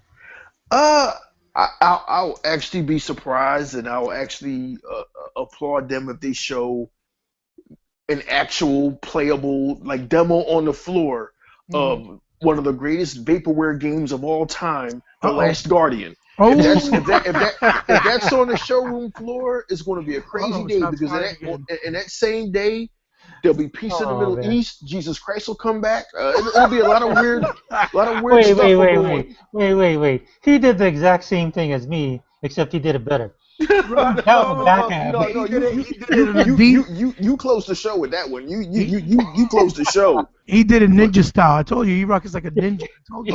But if they actually have The Last Guardian playable at E3 2016, because they just showed a video and the PlayStation Yeah, I fans think they are ate gonna it have up it. Yeah, last year. I saw that. I think Okay. they have it though. I think it's gonna be finally playable. And if they show God of War 4, like, I still won't buy a PlayStation 4, but maybe I will, because I do like the God of War series. I love anything with ancient Rome or Greek mythology. But once again, I got like with All In, like, just when they announced PlayStation 4, I wasn't interested. I know I'm going to get called an X-bot or X-fag or whatever. I'm not interested now. I'm not on the bandwagon. Be a Pepper 2. There's just nothing there for me. There's just nothing there for me, especially now. Right. Especially now that you're introducing mid-generation replacements. It's just nothing there. I don't know. But like I said, if they show The Last Guardian as a playable demo, I will be shocked. I'll be like, wow. Wait, so are they? But did you guys are they for sure gonna show actual gameplay, like a demo? Right. Well, yeah, I think so, because even IGN did like this. Oh, but that's IGN. 50. No, I know, but they got their hands on it recently, Okay. like a week ago, like a 15-minute segment, and the game looked in playable form. Okay, so we don't have to watch E3 then. We won't have to watch E3. It's over. If that thing comes out with a demo, if Sony plays a demo, it's over, man. There was good thing Microsoft's going first. That's because if we can watch that in the beginning, but if they come out with an E3, or they come out with a demo of that game, it's over. Oh, it's over. Yeah, it's a wrap. It's a wrap. Sony's gonna win. Yeah. Yeah, it's a wrap. So It's a wrap on a game they promised you 6 years ago. Right. That's how pathetic this I think it's industry going has on gotten. 8, right? Dude, I think it's around 10 years, bro. That's how been a pathetic this industry has gotten. They showed Right. they showed these fools a video last year of a game they promised you in 2010, and oh my God! Like, one thing I'll say about Microsoft, yeah, they did cancel Fable Legends, but they showed you in 2013. They showed you Sunset Overdrive, and you were playing it next year. You understand what I'm saying? But EROK, to hit on what you just said, at least we were playing a Fable Legend beta. Well, And trying it out, you know. Yeah. And at Now, least see, now you guys are just making. No, but I have a feeling. I have a feeling. I have a feeling. I have a feeling. I have a feeling that that's one of the reasons once Peter Molyneux left, why Fable was canceled, because I think Microsoft didn't want the Fable game to become a victim of its own product, because they've been promising so long that it would be done and that it would come out, and probably they couldn't finish it. They didn't know how to finish it, or they didn't know what direction to go after they invested almost $73 million is the word in the game. And that's probably why they were like, you know what? Let's cut our losses. I know it's unfortunate, and we'll save the assets. And maybe as soon as the lines get everything aligns correctly, we'll repurpose it and go for Fable 4. I believe that's what happened because you know, they didn't want to have that embarrassment of having to continuously say, listen, the game's coming up, not this year, next year. And if that is the case, then I commend them for that. But it's still sad because Fable Legend was coming along very, very nice, and it was a very beautiful looking game. I played that demo a lot, dude. It was awesome. Oh man, I love the atmosphere. I love everything. I love the way once you finish a mission. Well, you've been very vocal about it. Your character walked through like this little storybook telling what was going to happen. Like those old pop-up books, right? Yes. And it had interesting characters like the two Puck brothers, and it was just so much interesting stuff there that felt like Fable. The characters were bright. The world was vivid, done by Unreal Engine 4, and it's just like all the detail, attention to detail from all their belts moving and even their hair and all the little things. You hate to see that level of waste. That's the only thing I can compare it to. It's just waste. Yeah, it's a shame that it's gone. You know, the characters, that writing, that humor, that British humor that I love. Yeah. It was all in there, dude. And so you heard from the Sony fans and some of these YouTubers who love taking shots at Microsoft. Well, you X-Fags are just mad because you've got one less game to add into your console war. No, you morons. No. I'm mad because of the waste. Because unlike a lot of you, I actually played the Fable Legends demo, and I was like, man, there's something here. Right. And you could hear it in you guys. You actually played that beta. There was something there. There was something there. And you just hate to see that. I mean, that game, I just walked around and looked at the level design sometimes. I just walked around and looked at the level design. I was like, wow. I did the same thing. This is stare at the water. Just stare at the water. You know, there was this one lady in the town who was making potions, and she was like a witch. The thing is, if nobody played it, she had chicken feet, and there was all those little things you'd miss. Yes. If nobody played the demo, they can't understand what you're saying, EROK. Exactly. You have to try it out to know, because that's how I felt when I saw it. I was like, "Holy crap, this game looks gorgeous!" And it didn't take you a long time to get into a lobby and do a mission. It really didn't. Yes, you're absolutely right. You know, and the thing is, like Microsoft, I love you guys, but if Sony fans can let themselves get fish hooked for 6 or 7 years. For the Last Guardian, you could have fish hooked me for another 2 years for Fable Legends. I would have waited because some of us are Fable marks. To be honest with you, right. But to be honest with you, EROK, I think it was because Last Guardians, I believe, was shelved. It was actually shelved for quite some time, and they didn't work at it at all. I think it was shelved, and they didn't ever said nothing. They made it seem like it's coming, because it was working on all this time. Where they didn't even show it, and now once they showed it back again, I think that's when they started working on it again. I mean, it just, and that's another reason why I'm so ambivalent about E3 and this generation, because it seems like Microsoft comes out and tells you everything. Like, listen, guys, we're doing this, and we're shelving Fable Legends, and we're doing this, and they get shit about it, even for me. But Sony could just flat out come out and lie. Hey, we been working on the Last Guardian all these years, and they get thunderous applause. Yes. This is that bullshit of the highest order. People fainting, people passing out like they're in church with the Holy Ghost. Oh my gosh. Well, listen. Oh, fuck it. I'm sorry. No, go ahead. No, I'm sorry. Go ahead. Finish up, my man. Yeah, it's just, and that's why if it's going to be more of the same shit at E3, where Microsoft tells us everything, well, guys, this is what we're doing, this is our plans, and Sony comes out and they're like, well, guys, we haven't done shit this year, but here's here's Twisted Metal remastered. Right. Fuck There, yeah, son, it EROK. rules. I'll even go one Right. better. I'll go one better with you, man. Oh boy, Phil, our boy Phil will walk up on the stage. He'll do a slew of games and he'll look at the camera and says, "Oh, by the way, we just cured cancer." And, Oh shit. and then they'll switch over to IGN, and IGN will be like, "Yeah, but do they have The Last Guardian?" Oh. Right. That's how bad it's gotten, Exactly. dude. Exactly. Sorry, I didn't want to go here, but I mean, It's true. Exactly. It's true. Exactly. That's a great analogy. That's exactly. Exactly. Yes. it don't So matter, dude, what they do. I'm gonna finish up with my thoughts, and then we'll go from there. What I want to see from Sony is, without a shadow of a doubt, it's God of War. I just love God of War. I need God of War, and I know it's gonna look pretty. I hope uh, they actually evolve it where it plays more like a Ninja Gaiden, where you have more freedom instead of a static camera. Only because I think it'll make the game feel a lot more in depth, give them a lot more weapons. You know what I mean? And even though they add the cinematic moments, not overdo it, so there'll be more gameplay to it. The game won't be as short, because that's the problem with the last two. They were very pretty and cinematic, but very short. And so I can keep playing them because they don't come out quite often. So I like when they come out, and I can have enough time to keep playing them, go back to them, and playing them. It would be nice if the ramblings are true with Crash. I think that'd be cool. It'd be cool to see a new Crash Bandicoot, but it's gonna be a timed exclusive for what I understand or what I'm hearing. Which is understandable because it started on PlayStation's console, so I can get why they would do that type of deal. But from their old IPs, a Genji 3 would be fantastic because Genji's fantastic. That's a phenomenal title on PS2, even though the PS3 one was horrible because you could tell they rushed it. But the PS2 one was amazing, very urban Japanese samurai style. Played very good. If none of you ever played it, look it up on YouTube. It's great. It's called Genji, and I would like to see a Twisted Metal. That would be cool too. That would be definitely be cool.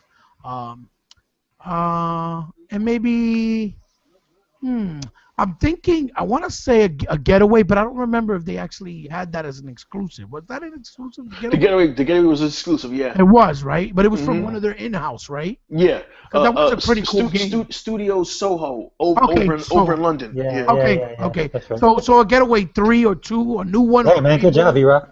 That would be nice. That'd be definitely nice. And that's what I told you. I like forever. That's what I told you. I like like having EROK because EROK, he's just a lot of fun and he holds no punches. He just says how he wants to say it. And shout outs to Tuckmaster. He's the same way. Those guys make me laugh. These guys are great. That's why I like talking with them. It's fantastic. Yeah, awesome, dude. I mean, to pull that was awesome because I forgot. He didn't care. He took out the ninja sword and said, "What's up?" Yeah. What's that meme they have? Like, come at me, bro. Respect the little channel. Come at me, bro. So that's what I want from Sony. And I think it'll be great. Oh, Lips, Microsoft, a new Lips, so I can play with my family. I have a lot of fun with Lips. Shout out to K Mega. He loves that game too. We were talking about it in a podcast earlier this week. That's K Mega, man. Lips was wonderful. So yeah. So guys, I hope I didn't bore you with my ramblings, my thoughts. It was wonderful to do this with you guys. A long time in coming because I've been planning something with you guys and for a while. Forever wanted to do this for a long time with EROK, and he wanted Mr. 100 and Tuck, a couple other more, but we weren't able to do it with them. But especially because of his time frame, he lives in Hawaii, so it's very hard for him to do podcasts. So I'm grateful that he does do them with us and thinks about us and considers us, because for him it's very hard. For us it's a little easier, because we're over here on this side of the pond. But you know what, guys? If you I like to do this, man. I really like it. It's comfortable for me. It's easy for me. I'm sorry if I'm quiet, man. I'm just listening to what you guys are saying. Oh no. Oh no, I got those courtside seats. No, so. It's always wonderful to hear what you have to say, man. You come at it with a very very well versed and well thought out point of view, and that's what makes it fun to listen to you. You guys, I've always said, guys, whoever's listening and whoever listens to this later on when it's uploaded on YouTube, you got to go and check these guys' channels out. These guys, is like I said before, they're like the hidden gems in video game. They have good content, and the most important thing, they talk from the heart. They always speak from the heart. they're gamers, true and true, and that's what makes their content always so intriguing and entertaining to watch and fun. Because I love just hearing what they got to say, even if it's something simple like, go fuck yourself. But it's just fun. It's just fun. It's just fun listening to you guys. And I'm a big fan of you guys, and I'm trying to get on the same level as you gentlemen, because you guys are just like you're too unique in your own right and style. And I hope that your channels continue to grow, and you keep getting more fan base, and you'll be here another 10 or 20 years, or as long as we have breath, and keep doing this, because gaming that's what makes it unique. It's fun, it's a community. And you guys have become friends for me on a personal level, because we talk outside of these things, whether people want to believe it or not. No, we don't work for Microsoft. We're just gamers. We're fans. And these guys have become very good friends of mine. They look out for me. I look out for them. And I know that if I ever need anything from them, they'll say yes. They won't say no. Same way I know they feel the same way about me. That's without question. I don't have to even guess it, because I know they will. They've proven it to me by their actions, their generosity, their kindness, and how they've always treated me and talked about me in high regards on their channels, on their videos, and in many other formats like Twitter and things of that nature. So for that, I thank you both very much, deeply. I love you guys very much. You guys are good friends of mine, and I hope we can continue this friendship for many years until we die, hopefully. Definitely. And Yeah, for sure, man. I hope you have fun, and go check out their channels. EROK, if you want anything you want to plug, please take the time and do so now. Oh no, just I know it's impossible because our schedules are conflicted. I don't even know how we got together this Sunday. It was just a flip of a roll of the dice. But if we can, Right. man, we need to do this weekly, and I'll tell you why we need to do this weekly. This is my first time. This is my second time doing a podcast with He-Bot, and you guys know how I feel about him. But Right. this is my first time having an opportunity to do a podcast with Xbox All In, Sega Forever. This guy's amazing, and the reason why we gelled the way we just gelled just now is because we just didn't get into gaming a couple of years ago and pick a brand. We had the consoles. These guys, they go back to Sega, the Sega Genesis. These guys had the consoles. They were, like me, forced after the Dreamcast closed its doors. We were all forced to go buy a PlayStation 2, and we loved that. And then we bought an Xbox. Yeah. And before that, some of us go back to the Atari 2600. So we've had the consoles. We're not just coming to you as brand ambassadors for Xbox. We've had the consoles. And if we migrated to Xbox, it was because they won us over some kind of way. And when you listen to these guys talk, you can hear that they're genuine about gaming. So please, if we could do this again, that'd be great, because we need another podcast where it's not just a bunch of cynical bastards talking about gaming and promoting their brand. Like when All In says he doesn't care about Sony, that's because that's genuine. That's genuine. Yeah, I really mean that. Don't think that this dude never owned one of your consoles, because Right. he has. He has. Right. He has. He just looks at it as an old girlfriend who he's fallen out of love with. Right. And that's real. That's Right. real. He know the Sony that was good to the Sony that is now just a marketing joke, right? He knows the difference. But see, that's real. And we can deal with real. We can't deal with fake. And I've run into a lot of fake people out here who they're all about getting their YouTube channels over, and they think they know everything about. I'm wrong about a lot of stuff, and He-Bot's corrected me on it. He's told me a lot of things.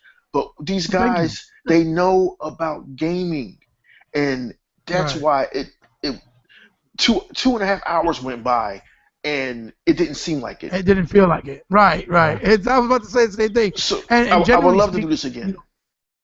Yes, absolutely. I hope so. Yes, absolutely. And I return the favor back to you, because I have learned a lot of nice things from you too, especially in the pop culture, as far as the behind the scenes with movies too. I enjoy all those videos you do with the guys in the studios and stuff, EROK, and also with Forever. Forever, already has shown me a lot of insightful things too that I didn't know of. Like that Sega, what it meant for, and how it started in Hawaii. I really didn't know about that. I heard, but I wasn't sure.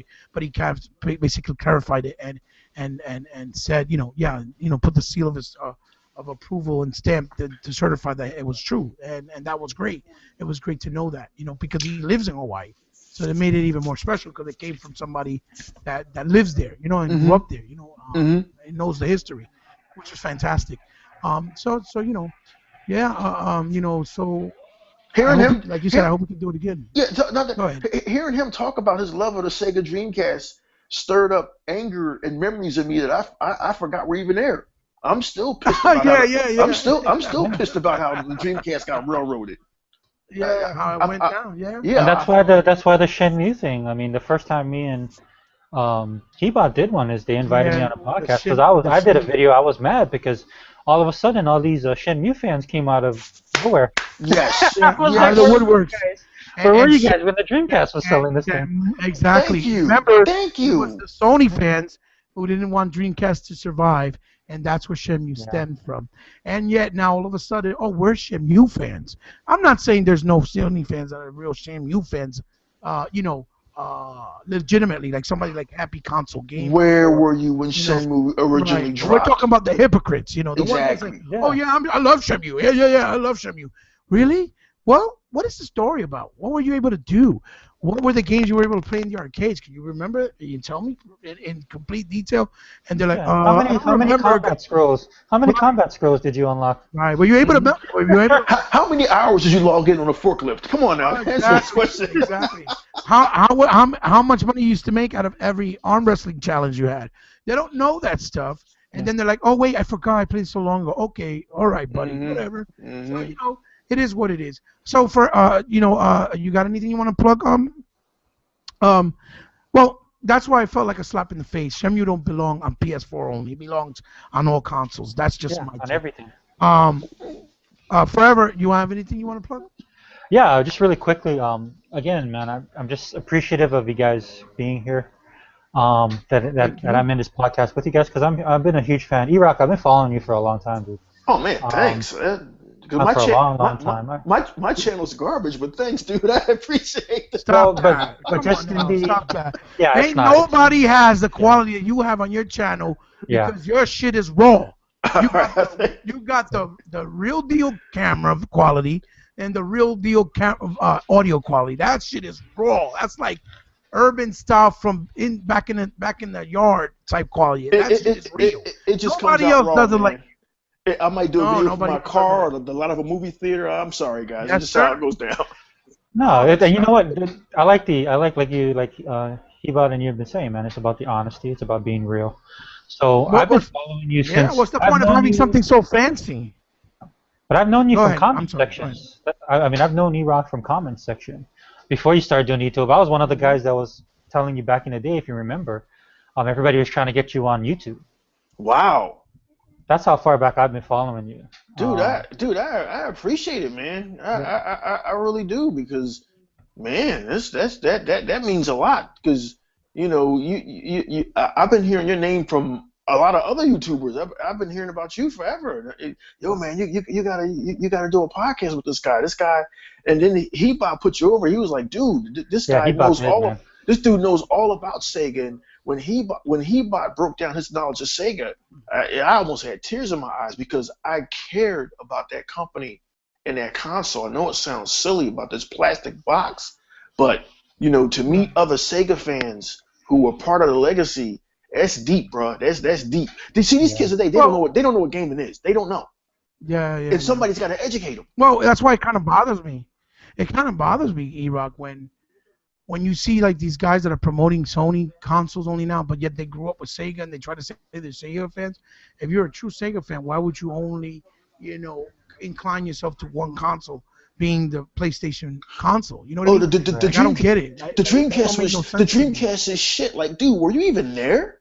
I mean, I was actually there. $9.99. $9.99. Oh, nice. Back when shit was around called Babbage's, dude. I was there, man. I was there, dude. Yes, sir. Midnight lunch. Yes. So to hear people, it was great times. To hear people talk about that legacy and how that company tanked and what happened, like you don't even have the facts. Talk to you know, Sega Forever, or talk to He-Bot. Talk to these guys who know the facts. They even know more about it than I do. Talk to these guys that know the facts. Don't talk to these fair weather gamers who don't know shit about nothing, man. You know? Yeah, No, absolutely, but real absolutely talk, agree. man. Yeah, I remember when you decided to go to YouTube, you were debating. Then a lot of us was in there encouraging you. Then you finally did your channel. So, I mean, that's ground floor right there. And So, that's wonderful, because if it wasn't for that, we would have never been able to establish a friendship with him. You yeah. know. So, So and to He-Bot, of course, like you said, man. I mean, hey, thanks. Me and He-Bot, when we first met, man. I mean, he was at a barbecue. yeah, And we're talking on I the know, I phone. know.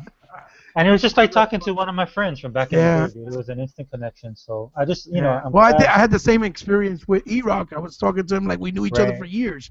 I just gave him a call because I wanted to do something nice for him, because I really hated how people were slandering him and treating him in the comments, calling him phony and fake. I won't bring up what it is I did for him, because that's no need. But I just know that I had his back, because he didn't deserve that. And I said, fuck that. He's not going to go down like that. He's going to get my help. And I did it. Yeah. That's it. You know what I Yeah. mean? No, that's great, dude. But I mean, I'm just thankful that we were able to do this finally, because I've wanted to do it for a long time. Because I have a lot of respect for you guys, man. I look up to Yeah. you guys. Thanks. Same here. For the stuff the content that you put out, just for being honest, for the people that you are. I would like to do this regularly, like E-Rock said. I mean, I will make the time. I know I'm in Hawaii, but it would mean that much to me if we could make like a weekly. Because, I mean, being invited to different podcasts and stuff like that. I mean, I just don't feel as comfortable. I mean, when I talk to you guys, it's easy. Right. It's Comfortable. it's very comfortable. It means something. Right. So, because I would like to do this, I would like to talk to you guys about pop culture stuff. I mean, Oh yeah. you guys have a huge background. Mm-hmm. Like I said, man, I love your Ghostbuster videos. Oh my God, guys, listen, Funny. listen. There's so much to talk about. I don't even know where to be. That's a whole nother podcast. I'm a huge fan. I love movies. I love it all. Mm-hmm. There's so much. I love Marvel. I love DC. I do have a begrudging love for Disney, even though I tried to slander them earlier. You know, I mean, don't hate the player, hate the game. Yeah. I can't, Oh, there you go. I can't help it that they've got 9 movies in the theater all at once. I can't stop Yes, that. that's But right. I mean, that's right. you know, I just nothing's off topic. Like everybody's smashing X-Men Apocalypse. I'm like, why do you guys even go to the movies anymore? Right. That's Dude, another subject for another day. Exactly. Before they even watch it, they already made their minds up. That's all. You go to they a just go movie through the motions. That's it. to hate watch it now. You know, I don't understand. E-Rock, your Batman v Superman is classic. Because I argued with this guy because he told me, well, it's not like Marvel or the Avengers. I'm like, yeah, I don't want it to be like Marvel and the Avengers. It has to be different. It has to be different. And I like the fact that X-Men Apocalypse was kind of dark. I like the fact that Apocalypse, even though he wasn't the Apocalypse from the cartoon, this dude Oscar Isaacs as Apocalypse was kind of scary. To me, it was. Yeah, that's what I heard. He's becoming one of my favorite. He's becoming one of my favorite actors. Oh yeah, he's awesome in Star Wars. Awesome. Everything he's in. But X-Men Apocalypse, I love all the new X-Men movies, but X-Men Apocalypse raised the stakes, and it was just, you know, yeah, go see it, He-Bot. Go see it, dude. Go see it. Yeah, because we need to do a review. We need to do a review. I'm gonna go watch Turtles with my family first next week. Oh, awesome, hopefully. awesome. Do a review, please. Remember E3 weekend? It's gonna be fantastic. Yeah. So hey, E-Rock, listen. Just like I asked forever, we're supposed to be at Xbox. We're supposed to do a live cast. If you're able to join us with Mr. 100 on his channel, so you can join us if you like. Yeah, of course. So guys, listen, I'm gonna plug myself real quick so we don't keep boring the audience, but yeah. Basically, just come check out my channel. I'm He-Bot on YouTube, capital H hyphen capital B. Like, comment, share, subscribe my content. Remember, if you subscribe, I'm very grateful because you become part of the family, because I know you don't have to. And once again, check out these two guys' fantastic channels and many others like Kenny Thomas and and B Drew 111 and 1111 rather. Yeah, we gotta get that guy. And hopefully we can get Big Kahuna and Tuckmaster on here because those are the same guys on the same bench and circle as us. We're the old dudes in the pub that like eating the salty peanuts, if you will. You know. So it's been a fantastic time. I hope people enjoy it just as much as we did. I know we all did, and hopefully we can do it at every this little segment, either every week or every other week. Because I know the time differences. Now, forever, I gotta be completely honest with you. It's been an honor, and I'm very grateful for you to let me Thank host you. your podcast on my channel. You can host them all. No, I think people get mad at me. I'll get tired of my Oh no, dude. indirect It's all good, man. sarcasm. Yeah, and then just go check out intromediagaming.com. Wonderful little gaming site. Go check out Kiss Move and his young bucks and compatriots over there. And I forget the name of their crew. What is it again, EROK? I forget. The Writer's Block podcast. Yeah, the writer's block. Yeah, Writer's Block. The Writer's Block podcast. Sorry, Kids Move. I no disrespect. I just forget because there's so many good ones out there too, and so many people to try to support. And yeah, that's about it. Just pretty much, join us in the fun. E3's coming around the corner. I know everybody's hyped, and I hope everybody gets at least something that they were expecting and wanted from this upcoming E3, and we won't have to feel sad and bitter as my man E-Rock did earlier. But I hope. A grim outlook for gaming. Yeah, grim. Yeah, very grim. I hope after this podcast we helped you fortify your feelings and your beliefs and gave you some hope. I hope. Gave you some hope back. And it's been great, guys. Remember Xbox for life, like a sickness that cannot be cured. Join us next time, and thanks again, audience, for joining us, guys. Thank you very much. It's been real. I hope we could do this again. All right. Good night. All right.